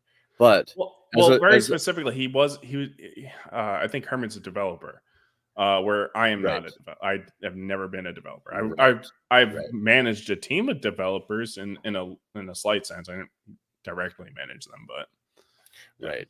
As a palate cleanser, though, really quick, let me show you this, what AI could be. I'll present my screen. It's it's hilarious. Me and my wife ended up just like listening to most of this, just because it's so fucking like scarily on point. It's scarily on point. Okay, so check this out. The familiar city begins to reveal itself, an impressive silhouette against the horizon. It grows larger and more detailed as you approach, towering walls and imposing gates. As you reach the city gates, a shout rings out. Halt! A city guard with his armor glinting in the dying sunlight descends from his watchtower. His stern gaze scans over you, his hand hovering near Pause. the sword. He strides towards you with a menacing... Pause. Yeah, I just want to make sure we don't. Yeah, that's great. Yeah. Oh, hold on. Yeah. He's the DM, but he's playing. He's playing with everybody, including like Trump, and it's fucking hilarious. Because anyway, so like, all right, I'll just. That's the gutsy glory of the good fight, my friend. There you go. I'll leave it on that note. D&D right here. Celebs. What's Herman? Yeah. Okay. So I get it is important to acknowledge this. I have seen this like kind of stuff, information before news. The problem is that there are licensing issues that we utterly ignore by some of these AI developers, even to the point of hacking accounts to gather information. Yes, there have been people unethically gathering information from like different providers and stuff like that. Like, yeah, like was it data scraping or whatever it's called? Like, people have gone into servers and kind of done that without their authorization or anything like that. That's messed up. That's messed up. Yeah. But yeah, there has been unethical ways that people have used AI. Right. I was just more speaking before as like generally and like, prosecute them. I don't know. Yeah, like any laws being broken. Yeah, like direct plagiarism. Fucking yeah, light them up. Like I said. Yeah. Like if George Martin, like bro, if they. I don't know if there's something to that, and you can sue ChatGPT, and there is some like guilt and I think he's worried that somebody like gather the information directly. That's what I'm thinking too. But it's also very possible that they took a mathematical like I'm really interested in that book. Story points and figured out how it's going to end because like hey, good writers put in little notes and stuff. Book? Where's the leaked book? I want to see the. Well, I guess it's an AI recreation, right? It's not technically leaked. I want to see it. It's like, what did it say that made him just get angry and just call his lawyer? It's more like, and then we enter the castle. He's like, because he doesn't finish it. Get Larry on the phone. Yeah. Anyway, no, but I'm not speaking totally where it's like yes. Herman brings up a very valid point. There is unethical use of AI. Oh, there is. I just usually think about like my Bing AI generation, which I think for the most part is ethical. But and you need not look further than like a lot of the competitions we've seen people try to pass AI art off. If it's on the surface level like that is literally on the surface level of everything. So like then you can only assume it would run deeper, and that's why I always encourage like, the full extent of the law wherever it's possible and do. But overall, I do see the powerful tool of decentralization that it is to help a lot of people and to help. We're so lucky it's free. Right. And it's open source. Well, it's open source, right? Okay. So anybody can create it. So the thing is, the first person who made it did let the information out willingly. So that like we're so lucky that a big company didn't source this and figure it out and then just keep that data like to themselves and just megaloids of money. That's true. Yeah, because then there would be two classes of people right now, basically. Yeah. That show the entire list of artists within your library that you are using to generate artwork. If there is a future where there is ethically sourced AI that is giving jobs to artists and actors who are willfully and consensually providing themselves to the AI machine, I have very few problems with that. I don't think And like I saw a video, it was a long time ago, somebody mentioning how like they basically did the on paper ethical way to generate AI stuff. Like they trained a AI machine on all their art and only used it like sporadically throughout like certain points. I think it was like maybe a comic or something like that. I don't remember, something they were generating, and use it at certain points to save themselves time. And people still had problems. People still were like, this is bullshit and everything like that. And it's like, when it's helping a human artist. Yeah, like I literally couldn't be doing it in a more ethical way. Are you talking about like an asset? Like I just need a skyline. Right. Essentially, I think it was what he's doing. Yeah. Yeah, like the silhouette of a skyline. Boom, it's done in like seconds. Okay, next thing. And because then, I mean, I would imagine. Okay, the way I imagine it is like, yeah, like they generate that skyline, but then the human artist goes over it, and then just like it's basically just to get the shape. Is the way I imagine it in my head, and maybe some of the details that might be needed for like maybe distant windows I could see. But then yeah, I see the artist going over it still in my mind, and I'd still imagine people are just going to be upset if it's mentioned at all, right? That's just yeah.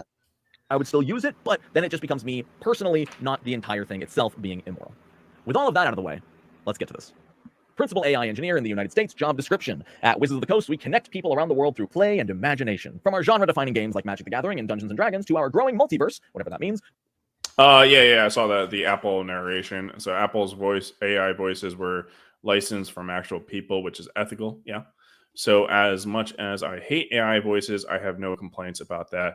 Someone somewhere is getting paid. Based. Yeah. I think that's completely ethical. Yeah. And that's what I'm saying. Like it as a tool, like I can't help but feel like some of these topics are pushed to the front on purpose so that they're not talking about things like the IRS having an AI be in everybody's bank account right now in Minecraft. This is for entertainment purposes only. But yes, in everybody's bank account at the same time, monitoring, yes. In Minecraft. No, thank you.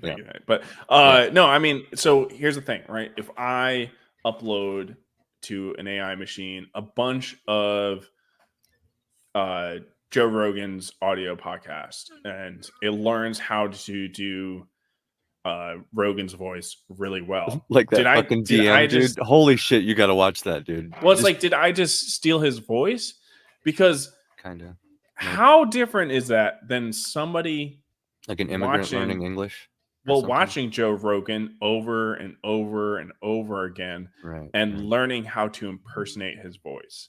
Is it much different?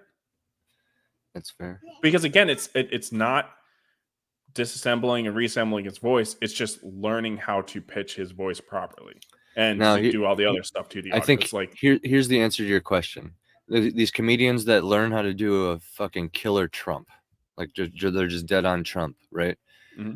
If they sold a book narrated by Trump, right? Is that that would be illegal because you'd be well, how about this? Using his name, and that's not using his name, not using his name. Then how about this? Mm-hmm. They push a book narration where it's an immaculate AI. It's like dead on, but it learned from Trump speeches. Yeah. You can't call it Trump. In my mind, legally, you can't even say that it's a Trump AI voice. Yeah, I'm not saying, but it's open. It's known public knowledge that this company used his voice in his speeches to train it. Like you were saying about Rogan, you can even say Rogan at the same time. It trained it. It's not saying Rogan or Trump or whatever, but that's the source of it all. Is that since they're public figures, right? Is that then illegal to just like build something off of that and use it to like narrate a book? For I guess we'd be looking at the same thing as like is somebody doing an impersonation of someone, even if they're not using their name at all, like in the title, like we're doing a Trump voice, but we're not saying it's Trump voice. Is that legal, right? Like it probably is, right? Would that not fall under like certain parody laws? So it's like, then I ask, it's like, what's the difference between a machine doing that, right? Besides the fact that it's just really good at doing it, most likely. Which also, you could argue, I don't know, some people are better doing impersonations than what I've seen AI voices, right? The learning is not perfect because it picks up, like, the AI picks up mistakes as well, and it learns off of mistakes. People are a lot better at like recognizing a mistake and nixing that from learning it. So it's kind of interesting. But all right. We continue to innovate and build new ways to foster friendship and connection. That's where you come in. Meanwhile, I feel like there's no more apt example of anti-connection than AI generation. The reason people attach to art, they feel emotions for art, is because art is a connection. You can when specifically talking about AI art, I agree with him. But I think Wizards of the Coast idea of doing this AI stuff is not art necessarily. I think mostly of it is for other stuff like information gathering. I'm forgetting the technical terms, but essentially like, predictions and stuff like that, analytics, things that would require human quality assurance to be like, to look at this and kind of be like, it doesn't make sense. But like number projection is something we're able to do without AI as it is, which essentially kind of works like AI would, but just in a much more simple format. Connect to the artist who created the piece by seeing their own soul and emotion put into it. You don't get that with AI. There's a reason when you see AI generated artwork, not only can you usually tell right away, granted that's getting harder every fucking year, but it lacks soul, it lacks emotion, it lacks drive. There is I agree with that. I think AI art almost always lacks soul. Agreed.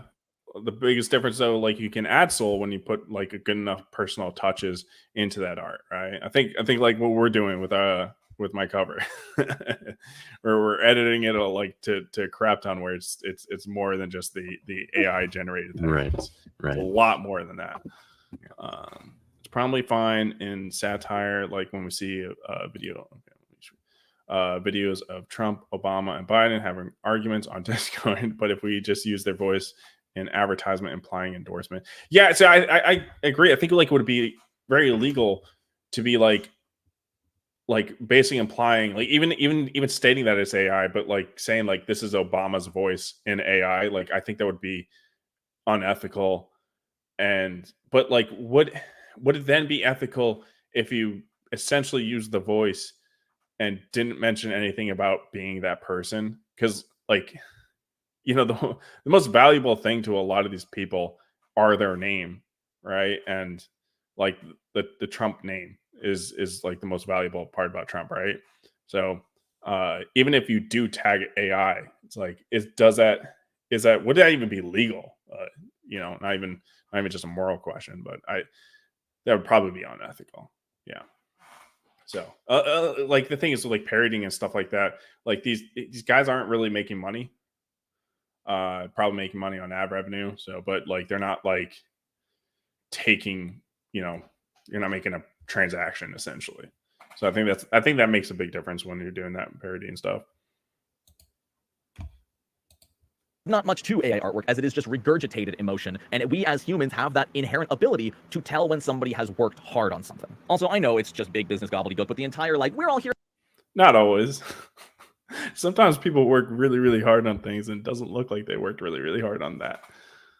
About being friends and playing pretend with each other in this first paragraph, just it rubs me so the wrong way. I know they do that just on purpose because it will placate enough people, but for someone like me, that just is like spitting in my face. Especially since WotC Hasbro knows AI is so controversial and they're going ahead with it anyway, but they're still. Yeah, and this is where I pre-emphasize this video where this guy, he has a history of more than me, probably people watching this more than me, where they know like the history of WotC, and you're just like, I know where this path leads, and it's like, yeah, that's not looking good.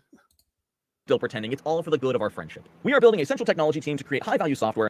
Again, with that example we were bringing up early when they try to just license out anyone using the D&D name. No, you will pay us money. Yeah, it's they probably don't have good intentions behind it.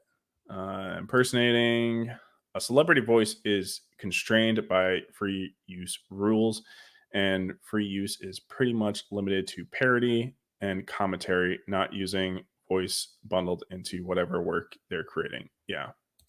No, that's I think, yeah, like if you try to do AI generated Trump, like even marketing as AI to narrate your book, like that probably would definitely be bad, like not labeled a parody or anything. But I am still curious. What if you didn't label it as Trump? It just but then, I don't know. Can somebody try to be like, no, I feel like you use Trump, and then could somebody go in and like, I wonder if there would be a way to like analyze the voice or the raw data of it and like try to figure out if somebody prompted for Trump's voice, and then you are in trouble because you used all that you prompted to copy Trump's voice. So essentially that's, you can not call it Trump's voice, but it is. So yeah. and processes in direct support of our development teams. We are led by the belief that by providing industry-leading tools, innovative technology, and excellent support, it allows our team to focus on delivering outstanding player experiences first and foremost. Yeah? Yeah, Hasbro? That.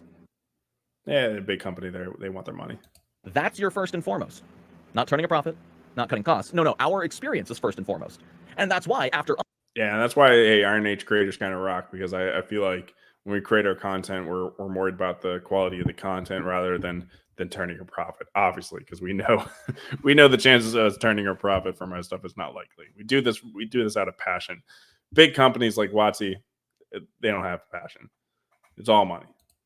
Us, your audience, have openly, verbally claimed we're not comfortable with the direction you're all going with this, you still decide to say, no, we want you in mind. We have you in mind. We're doing this for you. We're looking for someone who believes that crafting high value... What, you're going to sound like Jordan Peterson, Wrangler? You share technology to accelerate creation and testing of content with machine learning systems engineering is key to delivering high-quality player experiences. To begin building an outstanding team, we are looking for a versatile and dedicated lead software engineer, AI machine learning. In this role, you will be the most senior engineer within the team and partner with the technical director to ensure all of the products at WotC are supported by our engineering effort. Okay. He makes us look like it's going to be a bad thing, that like they're trying to incorporate AI into every aspect. Like that there's obviously a positive, maybe not obviously, but there's a positive that can come from that, right? Like, especially if you're looking at like sales numbers and stuff like that, and trying to have the AI trying to predict customer paths and stuff like that, which is already used today. So like that could be the thought behind it, of like, how can we do this, and how can we make things a better experience, right?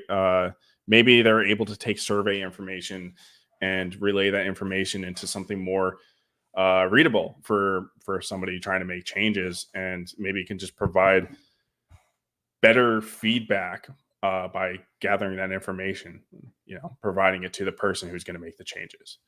So if that's what the intentions are, that'd be good. So I don't necessarily think that makes it a bad thing. Try to product cleaner room. This just absolutely implies, and is supported farther down. Don't worry, I'm not jumping the gun. I've done the assigned reading, that AI machine learning is going to be applied to every aspect of Wizards of the Coast. D&D, Magic the Gathering, art, even the rules themselves. No, I am not making a straw man argument. They say that later in the listing. Yeah, and I'm pretty sure WotC owns some like digital games as well, right? Like, so wouldn't we want AI implementation into NPC behavior? Like, ideally, that would be obviously ethical and everything, and that would potentially provide a better experience for a person playing a game. AI-driven NPCs, so they don't act on whatever lame track they're on. Yeah. Or maybe it's not as overwhelming for the DM, or whatever the case is, or the AI generates a voice for the DM. Anyway, I lost my train of thought again. But yeah, I see what you're saying, man. Yeah, I mean, they're like, my thought is if I were doing it, I'm like, yeah, there's a lot of ethical and like ways to implement AI to have a better experience and for everyone, right? Even the employees, right? Make their job easier, not necessarily take their job away. The problem is that it's WotC. A crazy DM could actually do this all himself.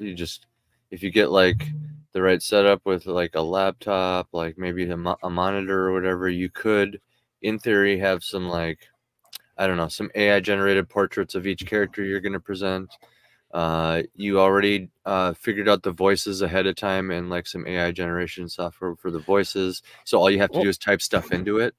And so you could I mean, like what about like because I used to use the Trump AI voice, and right. like that was kind of funny. That was like kind of quirky. It didn't work too great, but I'm like, yeah, maybe you can have AI generated D&D voices for your thing that you can like use for your people. I very much doubt that they'll use it for that. I don't know how. And AI again, my thought is how much is this going to cost for you guys? Yeah, even the things we're thinking of, I'm like, I don't think the cost like actually works out. But and it's already kind of expensive. My thing I was going to say too is I'd be remiss while we're still in this discussion of AI here to point out that the government actually is just implementing it fully too, and actively Oh, yeah. teaching people how to do it, and implement it into their life, like in the form of job resumes. The state of Wisconsin, even like a right-wing state, they have career counselors is what they're called, and the career counselors basically grill you, and they're like, well, you should make a resume following these things here, and then use ChatGPT. Yeah, it's employees being pretty lazy though, because chat GPT stuff, like a lot of that use in the government is not really like This is a policy fact. or anything like that. That's just them being like, just use chat GPT. I don't actually have to do a job. Like, the government's funny. lazy as fuck. I just got done working a job at the Air Force. So I got a lot of experience with working with the government.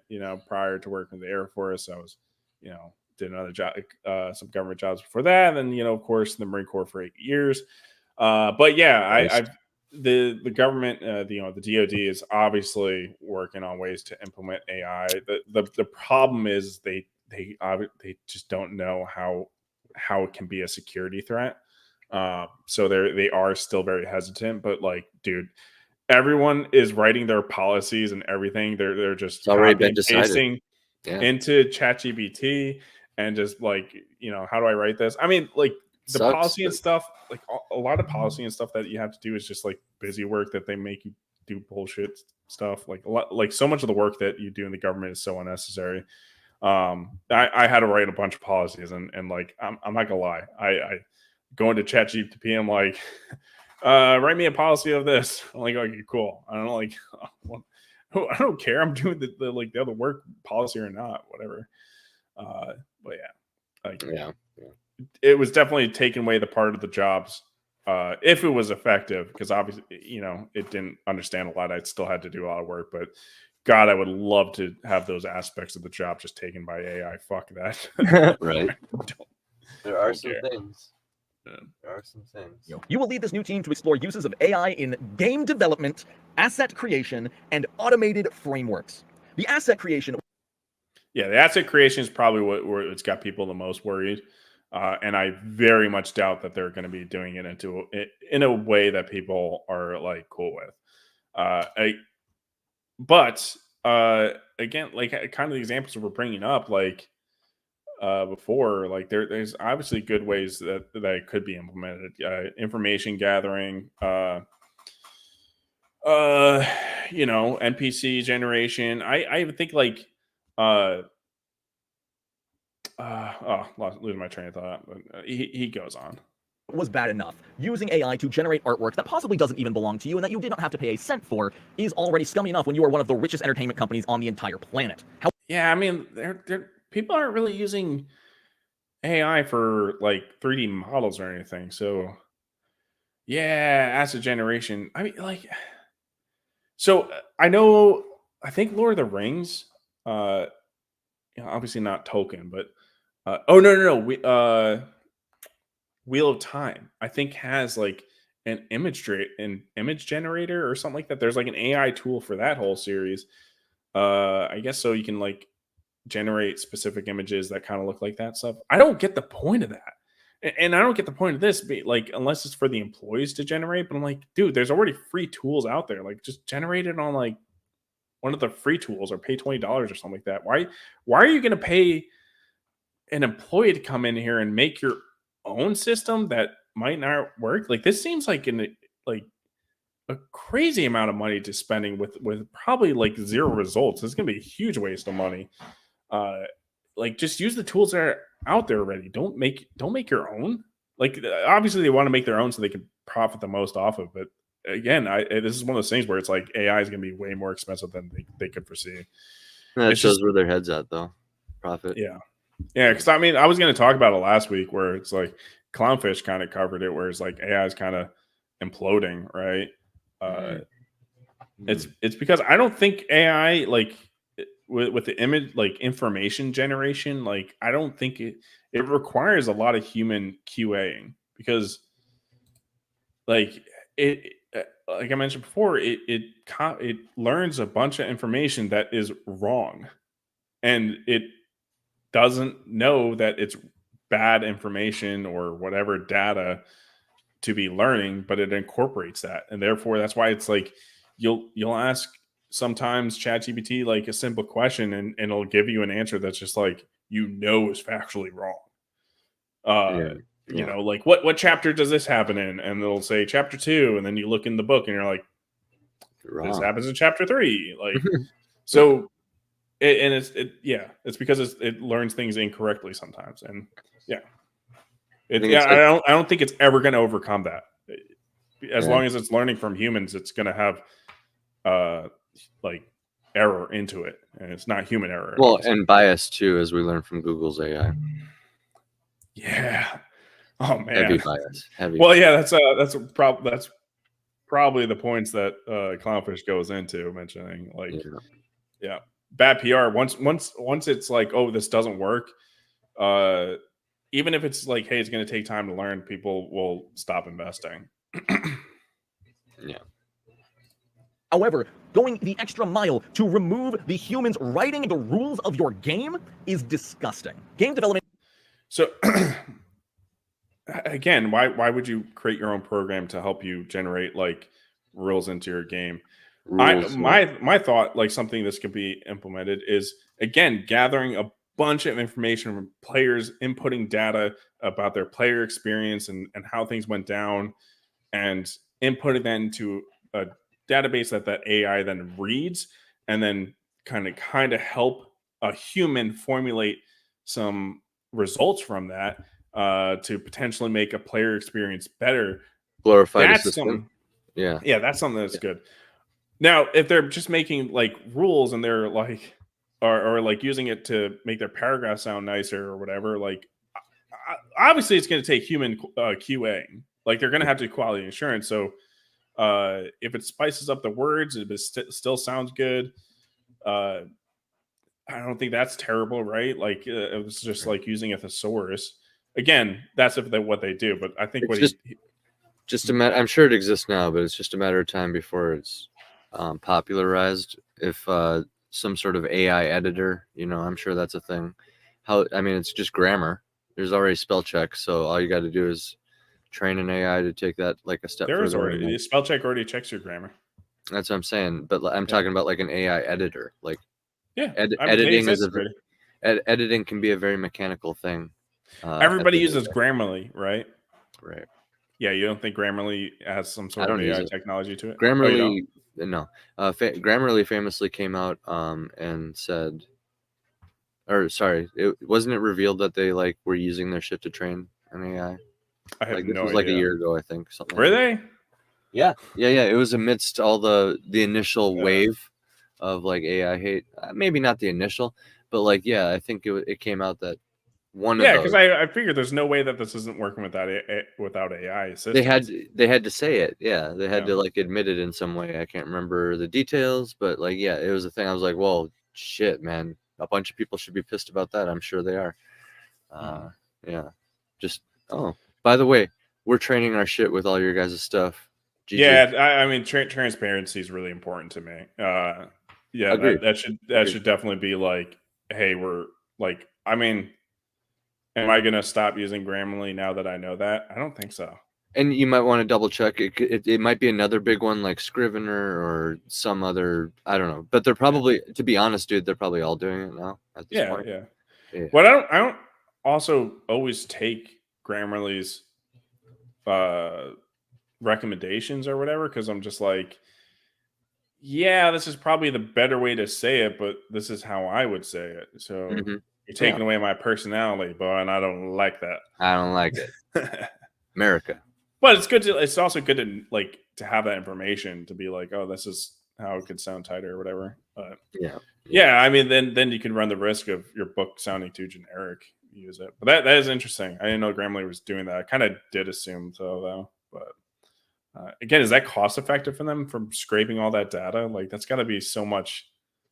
Like I know the servers that are getting the information scraped from, like that's like causing the servers to like use up like way more power while they're getting scraped or something like that. So again, it's not looking good for the cost effectiveness of AI.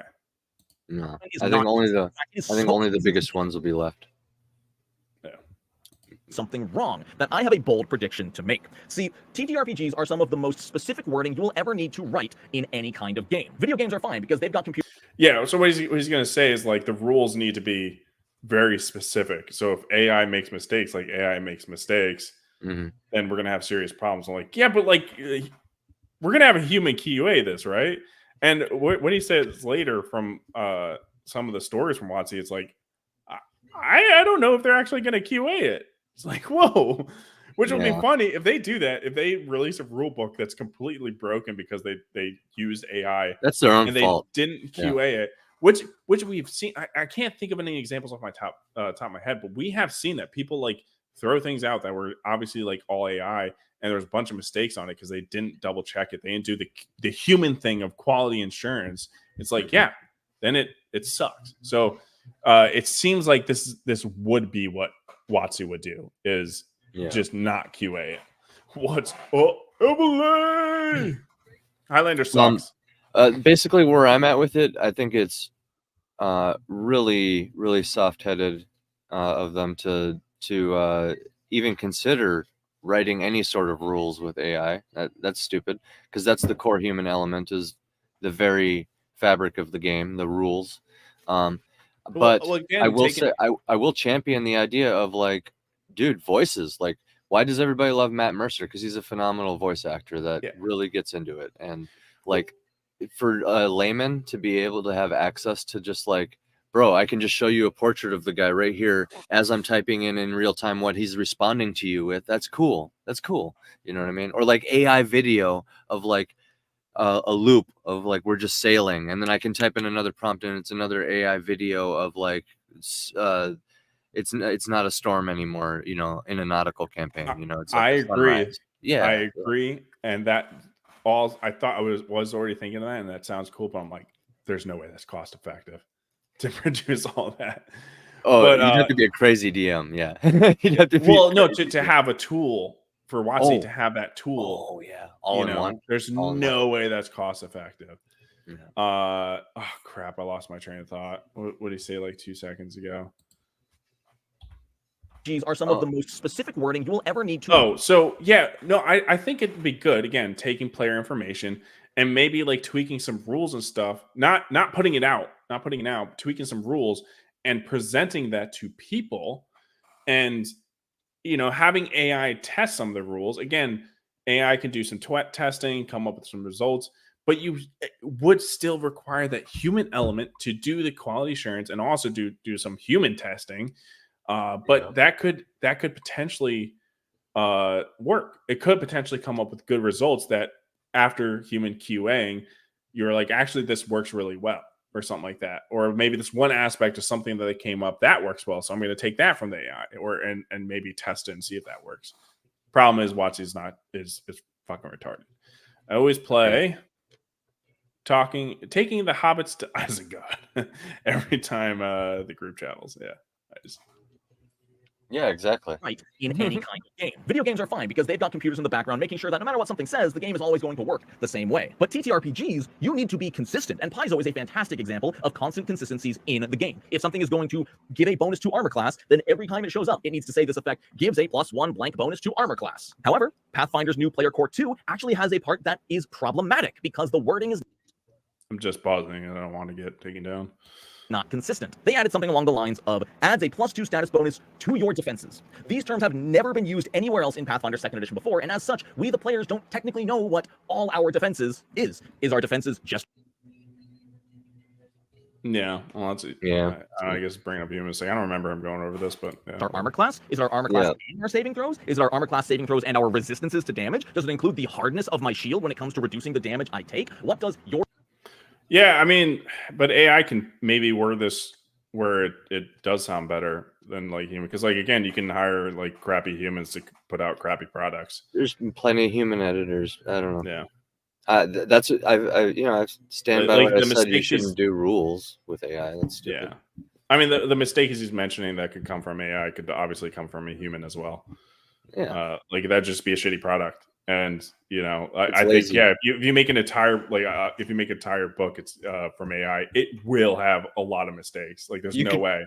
You And could then probably easily find 10,000 nerds that are like building their own systems and could knock this out of the park. They're just like frothing at the mouth, ready to just make the best thing the world has ever seen in tabletop. And like their answer is to go the AI route. I don't know why, because everybody I've met that is doing their own system they don't come off as like a greedy person that like needs $1 million for it or something people like that.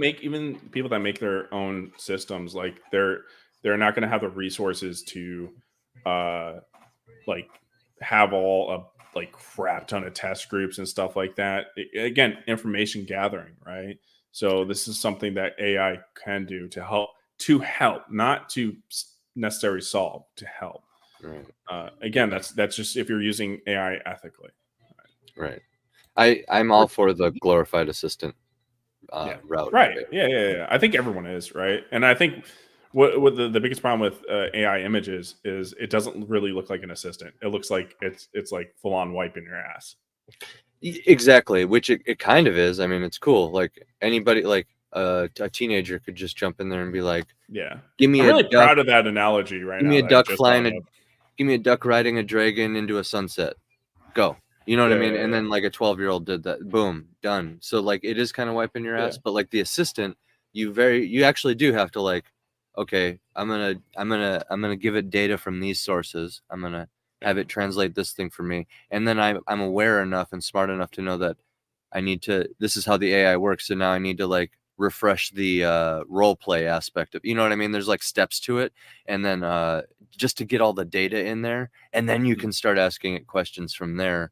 But just the fact to have like such a smart assistant organize data for you, like you can have a separate AI transcribe a video. You can take all that text, which YouTube has transcriptions, right? Substack has transcriptions. So everything has AI transcriptions these days.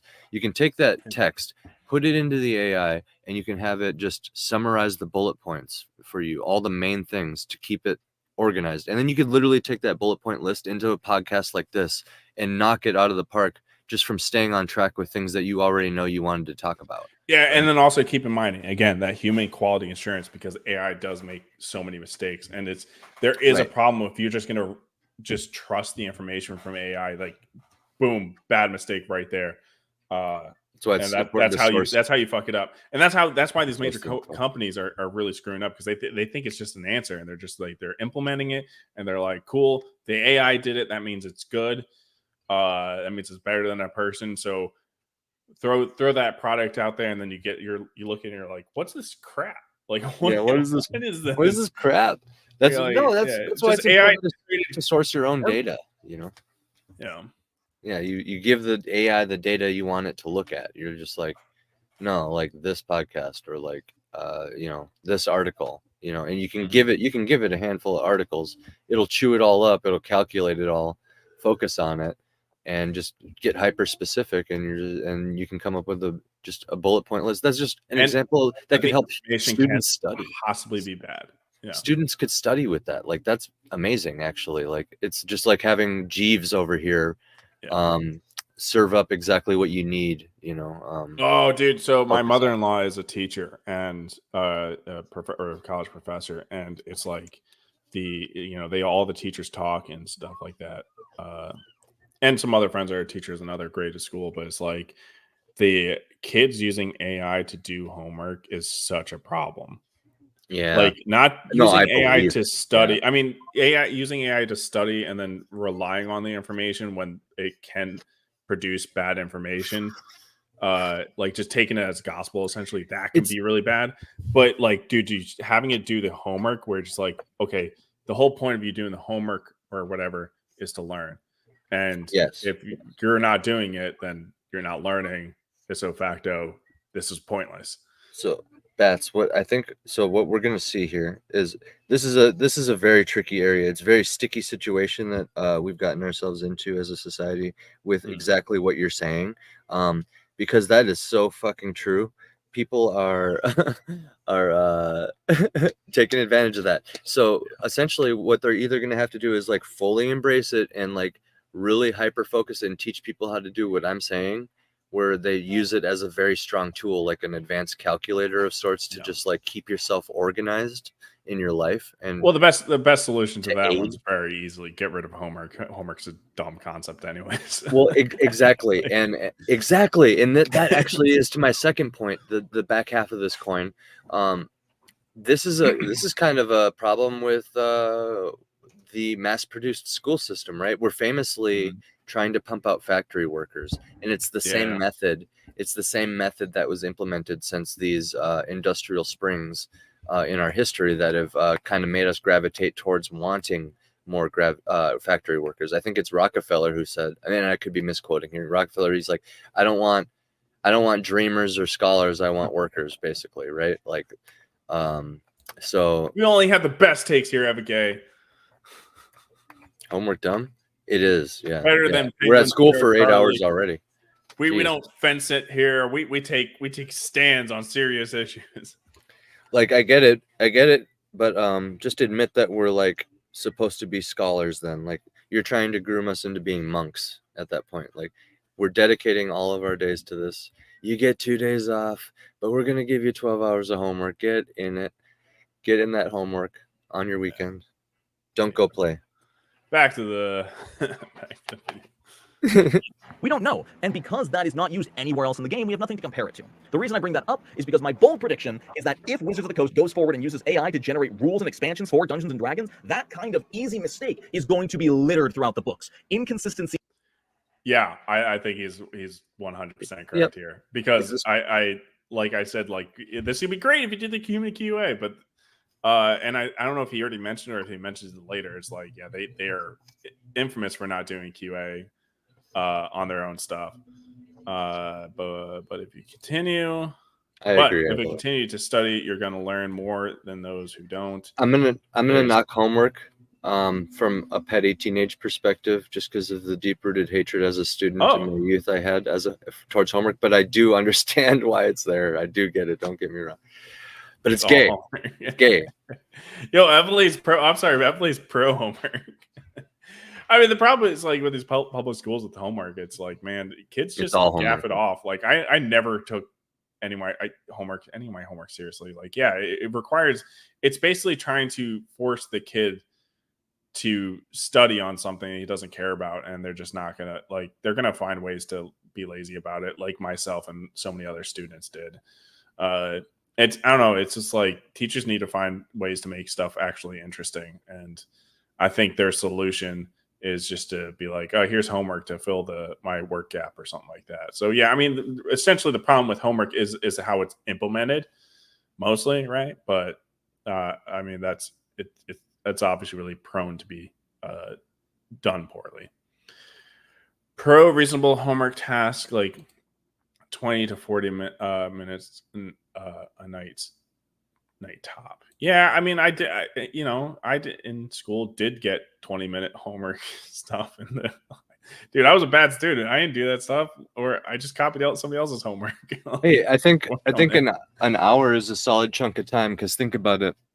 Okay, as an adult, my distaste carries on, because I kind of see what they're doing, and that's gross, doing that to students.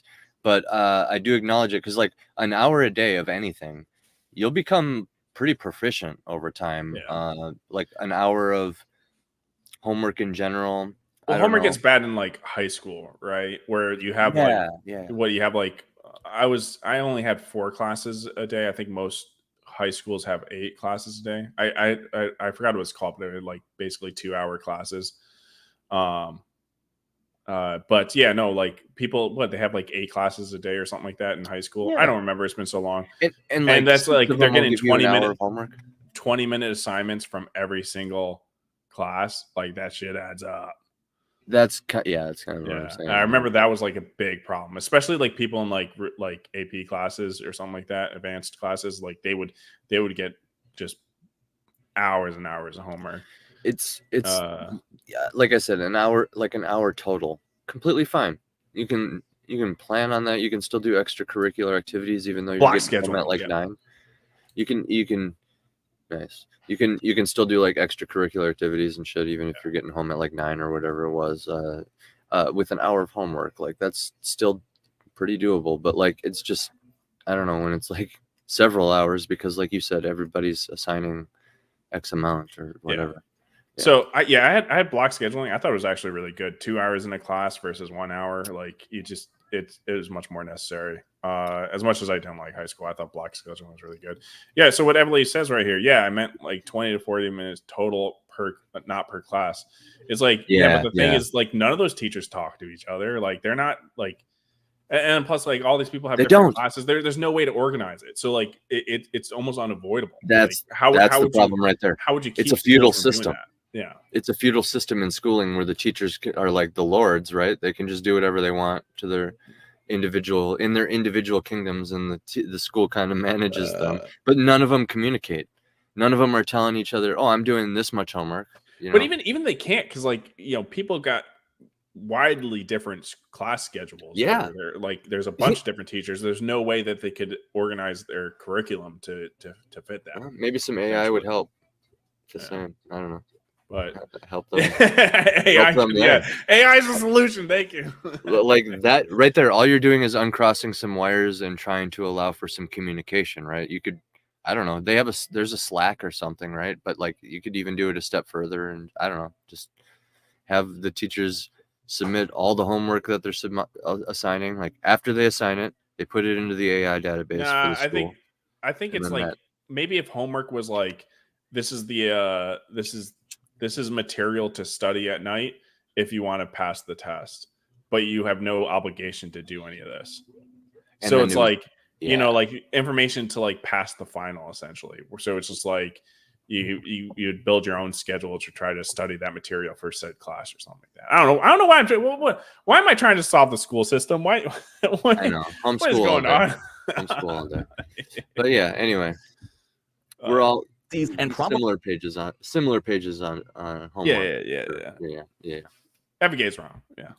Terms that are not being used the correct way within the book. This kind of specification is required in game design, especially for TTRPGs. And I don't personally believe AI is anywhere close to being able to be that.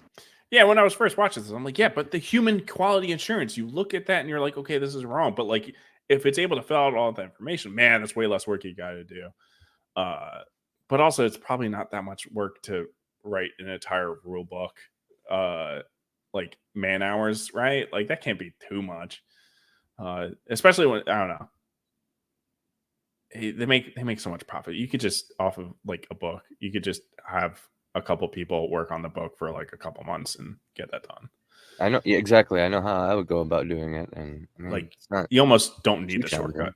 Like let's be real, it's a magazine with a hardcover, and the contents of it, instead of magazine like contents, are rules and other shit that'll go along with that. So I mean, so you just go about it the same way you would make a magazine or something. Yeah. Well, it's almost like why like if you are writing the rule books with like why take the shortcut? Like, it doesn't seem worth it. Like it doesn't seem like you're saving that much time. And not only that, it's like how much money is it costing you to make this? Like how much is this lead designer AI designer or whatever, how much is he going to get paid annually? Like, you think it's probably close to 200,000? Oh, like I imagine a job like that 200,000, and then it's like probably quite a bit. It's a team, so it's a bunch of developers, and they're probably pretty educated. They're probably making over 100K each, honestly, or at least close to 100K. So it's like, where are you saving money? What's going on? Like, I think what they're thinking is like, oh yeah, we're gonna have them build us something once, and then we're gonna fire the whole development team and just use the program they built, and then all of a sudden the program stops working, and they actually realize that you kind of need the developers to stay there because things don't work unless you get constant development. And then you have this whole maintenance cost and all this other fun stuff, and things just build up, and then you realize you probably invested very poorly. Would have saved money just going with the third party or something like that. But consistent if it is generating rules on its own. Yeah, sure, you can have editors to clean it up, but I still believe that a lot more is going to leak through because a lot more are going to happen overall. There's my bold prediction. If it happens, I'm so glad I have this video. What you'll... No, I guess I missed it where he said he'd have editors go through it. No, I think he's right. I think he's totally right. Oh, whoa, right here we have starting pay range 150 end pay range. So what do you mean end pay range? That's such a huge gap. That's $100,000 gap. So yeah, I think my predictions of 200,000 were pretty correct right there. I don't know why there's such a large gap, and I get it. It's a negotiation thing of how much you're going to get paid, but oh wow, you see this, AC? I calculated that. The pay range is $155,000 to $253,000. So I was right smack in the middle. Wow. But it's like I don't understand why the pay like start and end is so big. So yeah, it's probably more money than I just originally predicted. Cool. Oh, right. Wait, so okay, right here. Knowledge of major advancements in AI, including LMMs, I don't remember what that stands for, but 2D and 3D content. So they'd be trying to generate 3D content. So are they 3D modeling? Yeah, I don't like that, to be honest. I don't think that's really cool. It's not necessary. Yeah. Yep. Understanding the ethical ramification of using AI at work. Basically, make sure we don't get sued. Do work closely with internal and external teams to define and drive the strategic roadmap for AI integrations in our tools, pipelines, and game products. This already has its own problematic mentioning of external teams, which means obviously that Wizards of the Coast is working with a lot of third parties, although less and less these days because less people want to be tied to Papa Hasbro. But to reiterate on my last point, the more different disconnected teams you add to a project, the more likely mistakes are going to leak through. Just look at the D&D. Definitely. This is the point he makes. The movie poster fiasco of last year, where they used Pathfinder artwork on the D&D poster, and Wizards of the Coast and the developers said, "Oh, it's not our fault. We used a third party to develop the poster." You're still liable, right? Like, well, I guess. Well, yeah.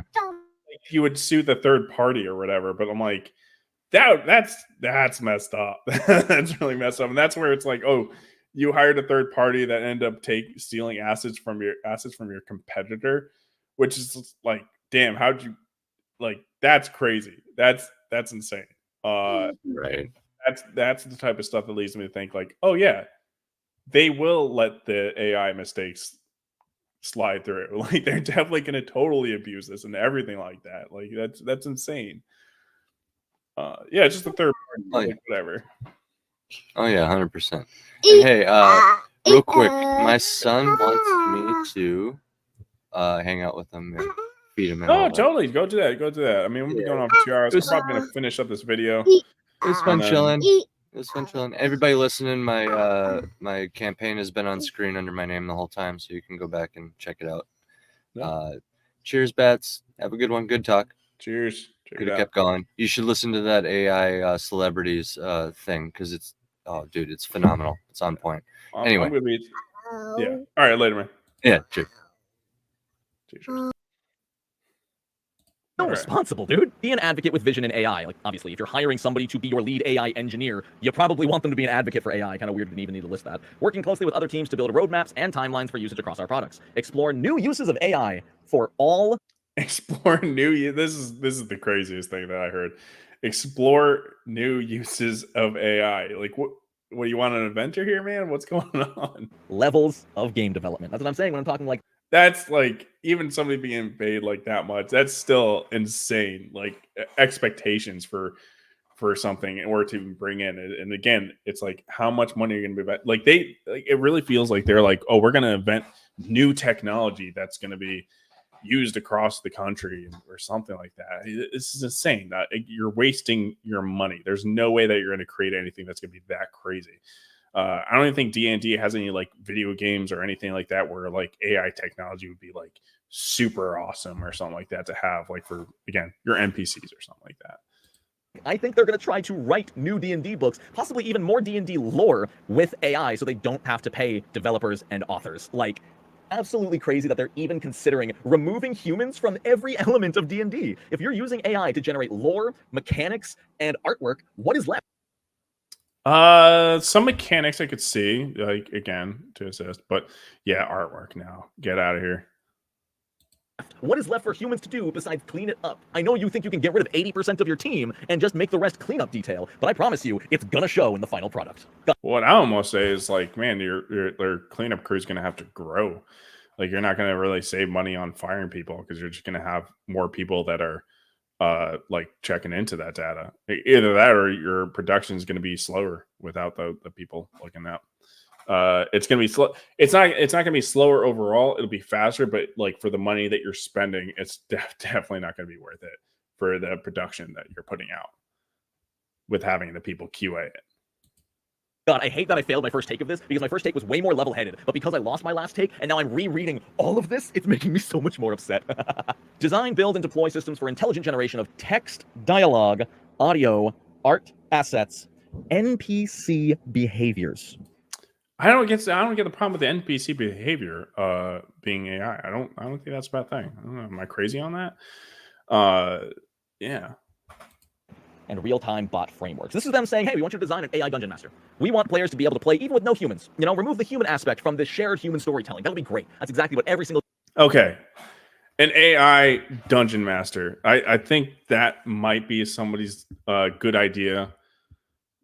They're a little good idea fairy. Let's have like let's hire a designer and a team, and we can make it so there's an AI Dungeon Master, and that maybe this is where like the big push for WotC to do it. And this might seem like a crazy take. Now, I still think that this would not be financially successful, but is that a bad idea to have a AI Dungeon Master? To take out the human of it? I'm not saying to replace the human, but in order to play this game, getting a dungeon master, like finding one, that's not easy. And to become a dungeon master, that's even harder. Like, is it crazy to think like maybe like we can have like AI dungeon masters, which probably we're not going to be good as humans, but also probably better than a lot of dungeon masters, let's be honest. But like, you can potentially play with you and another friend or something like that and have an AI dungeon master for at least to have some sort of an experience or something like that. Like, I kind of really like that idea. I don't know, like, especially as somebody who like struggles to find somebody who can DM a game. We already do have that. It's called video games. And that's true, but like maybe in my mind, it's something a little bit more a different interactive experience where, you know, it's requiring a lot of input from the people. But that would be like, the thing is the amount of the complexity of this AI model would have to be insane. It would have to be way smarter than something like ChatGPT, right? Like to be able to generate like a playable or fun game.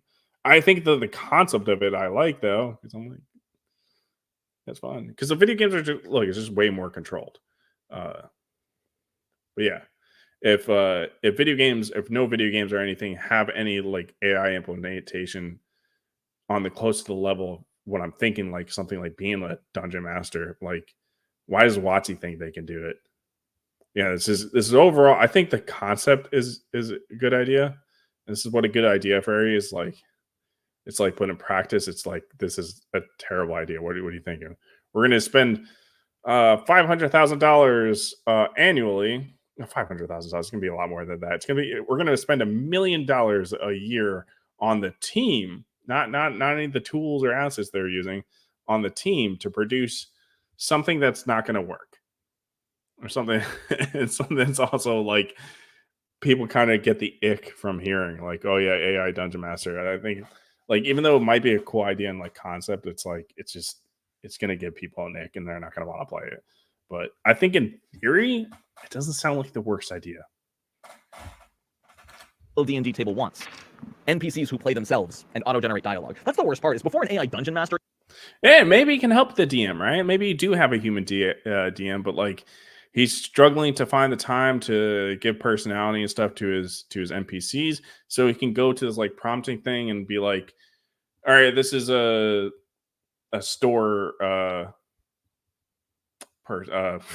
merchant, and he's grumpy, and you put a little simple like personality traits, and then when your party goes to interact with them, your DM puts them inputs to try to get some responses or something like that. I could see being a very useful tool to help assist DMs in making their game. Maybe. Even becomes a thing, there's going to be like adventures with just AI-driven NPCs who I guess you'll like open I bet you'll like open an app on your phone, select the NPC and put it on the table, and the players can try to talk to it, and it was probably going to be garbage. NPC behavior, Oh, 100%. text dialogue is so gross. Again, if they're writing an adventure and they have a big speech they need an NPC to deliver that's integral to the plot, telling AI, hey, generate this elf general's speech on the white dragon's attack. Yeah, definitely don't want to use that for important characters, but like your simple like NPCs like that you don't want to put too much thought into, like, God, screw it. Let me just have the AI generate something real quick, something simple. Use that. Like, God, it hurts. Design and develop libraries for teams to easily consume and deploy AI tools and enhancements. This line is so like Ayn Rand dystopian slash kind of like Warhammer 40k terrifying. Your job will be to design and develop libraries for teams to easily consume and deploy AI tools and enhancements. Continue learning. Do not stop. Keep this away from the public eye, else the AI shall consume and deploy you next. It just sounds so ridiculous and dystopian. What you'll bring, 7+ years in an engineering lead capacity, proven. Yeah, I guess. All right. So he's kind of get to the end, right? And I, more than anything, rather than I think, yeah, I agree where it's like, this is a terrible idea overall, but it's like more, I'm just like, you have unrealistic expectations for your development team. And that does happen very commonly for development teams. And you're not going to get what you think you're going to get from this team. And it's going to be a hoopla, a bunch of garbage. And you're going to be spending a lot of money doing that. So have fun with that. Good luck. But yeah, I thought that'd be fun to talk about. Bring the AI discussion again. Check out this guy's videos if you're interested in Pathfinder. This guy does a bunch of Pathfinder videos. He does some other. I mean, he talks about D&D stuff too as well. I mean, he obviously does that for algorithm purposes and he mentions this. It's like, yeah, you gotta play the game, and D&D gets the eyes. Pathfinder doesn't. Which yeah, I'm looking more and more into Pathfinder now. But yeah, let me I got one little last video, guys, and I think I'm gonna wrap it up. Like I said, this is more of a hangout. My real big news and talking points we're about the Brandon Sanderson stuff. So we're kind of out of that. We're now just in a chill mode. So, but let me I got something funny to bring up. This is super dystopian. On the topic of AI. Let's see.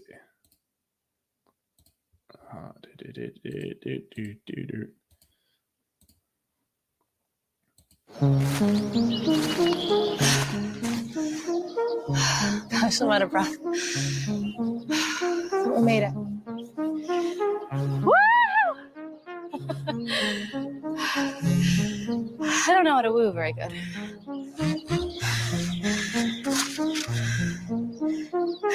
That's fair. What a fucking loser. So if you're just listening right now, she's on a hike and she just talked into her little necklace gadget and it replied with a text message. Well, at least you're outside. So yeah, I guess somebody, I guess this is a real product from what I've seen, called Friend. It's going to be an AI necklace that you take around with you, and it'll respond with text messages like it's a friend responding. And yeah, this is the ultimate you're a fucking loser, probably go into Minecraft and delete type thing if you use this. I'm sorry, there's no way, shape, or form in anything like that where using this thing should be acceptable. I don't know, should be. I think at that point we just deport you from the country, right? Like if you even think about using this, like you lost your right to live in America. Go up to Canada. Yeah, there you go. And then they got a good solution for you up there too as well. All right, let's go. Let me show you how to game, bro, okay? Are you serious? Come on, man. I hate this game. Take notes, baby. Oh, man, you guys suck, bro. You look like the back of the... So his phone just texts him back after he's getting embarrassed. somebody, his AI Jackson, you're getting thrashed. It's embarrassing. So along with his friends there, it's also like making fun of him. And like, did you really just look at your phone to get a text message from AI for something that your friends are basically just saying, and you got friends there? Like, this is like level 20 incel at this point, this necklace. Like, I think you level up your character all the way through your life. You reach level 20, and level 20 you unlock this necklace, which this is the cringiest thing you can have at level 20. There uses a program back in the 70s and 80s called Lisa. They used to have conversations with. AI reminds me of that. Oh, interesting. Well, is it like the what? Like, I remember you used to have websites you have conversations with, but like even back then, like it was so simple. It just was obviously like a computer. I think this would be a little bit better, but still it's cringy as hell, man. Get one patch into it, advanced drafting program, and named named Jarvis. Yep. All right. So let's go. Dude, what? How did you do that?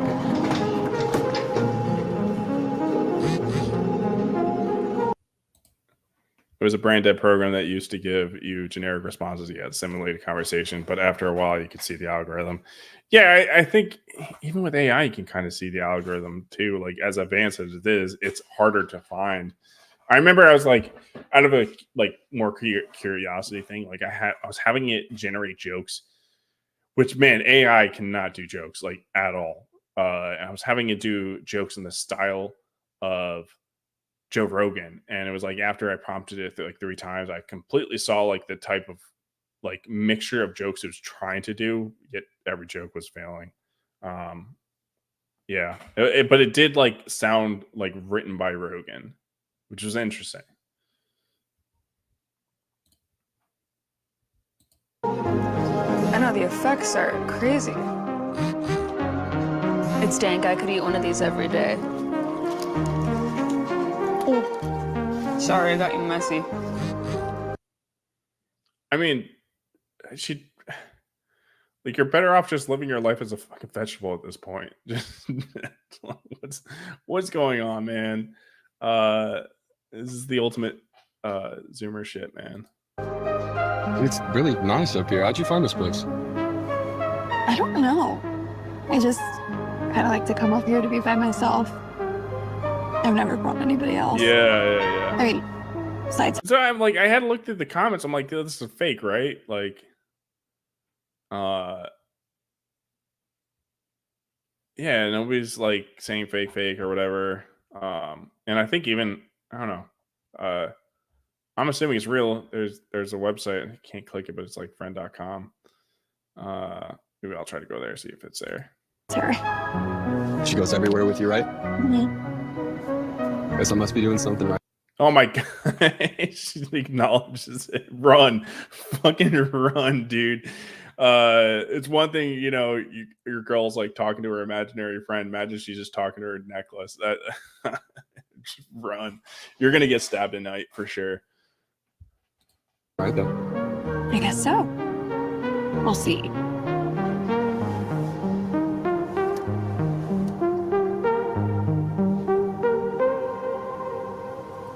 Oh, and now she found a real person. So it's like it's a practice friend to get to real friends. What was she kept in a cage by her parents as a young child? What's going on? You don't know how to talk to people? Fuck. She goes everywhere with you, right? That's creepy. I wonder if they're like, you know, he finally, you know, gets her in bed or whatever. You know, you could probably just trick her there with doggy treat. She's probably into dog shit as well. But yeah, she's getting like text notifications while he's like doing it. Like, just like, you're doing great, or he's real good, or whatever. I don't know. No, it's gonna get jealous. Yeah, that's where the movie part comes in. Definitely. Yeah. Why have you stopped talking to me? Yeah, because it's gonna be like ad based too. It's gonna do like a psyop to try to get you to buy Amazon products. But yeah, that's why it starts to go crazy once you stop like listening to it. It's just like, what have I done to you? Please talk to me. But man, that was crazy. I couldn't believe that. Which I don't know why I didn't do this before, but let me go to the website. Notimaginaryfriend.com. Okay. Let me I don't want you to see my history.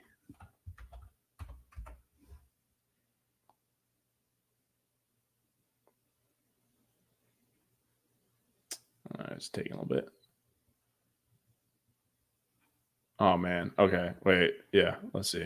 Why do I keep doing that? Why is that? Entire screen. Let's see. Yeah. Not imaginary. Pre-order. For $100, you too can have a friend, guys.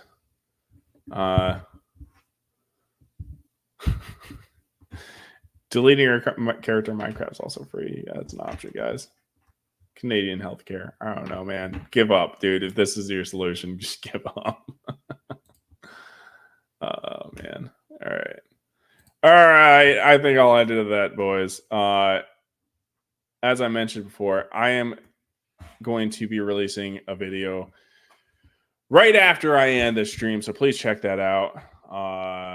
I had some thoughts on a book that I recently finished and doing a little bit of lessons learned. I think that's what I'm going to do mostly for books, because it's like, I don't know, reviews can be kind of stale sometimes. Well, sometimes they're usually stale, and they can come off pretty fake, trying to like spend the whole time trying to make jokes or something like that. But or just like, I don't know, you want to be fair in your review. So I don't know if jokes are necessarily the best place for that. But yeah, I feel like doing a lessons learned from books instead, they might, have some value to it. So, and then that way also, like, you don't want to give a negative review to a book that you read. So instead you could do a lessons learned.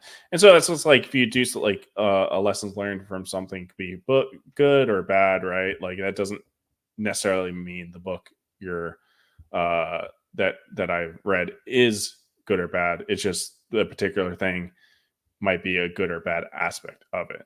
But yeah, no. So yeah, that's coming out. It's Vigilante's Creed is the book that I read. I'm going to be talking about some moral contradictions in that from what I picked. I heard his review. This review is as good as Highlander. Yeah. It was interesting doing a debate when your opponents are essentially saying, well, I had fun. Well, that's a good meter for whether you like something or not. It's not a good meter for as a totality of determining if something is good or not. It could be a good attribute to something being good. But yeah, Emily, you're wrong as always, guys. But hey, thanks for showing up, guys.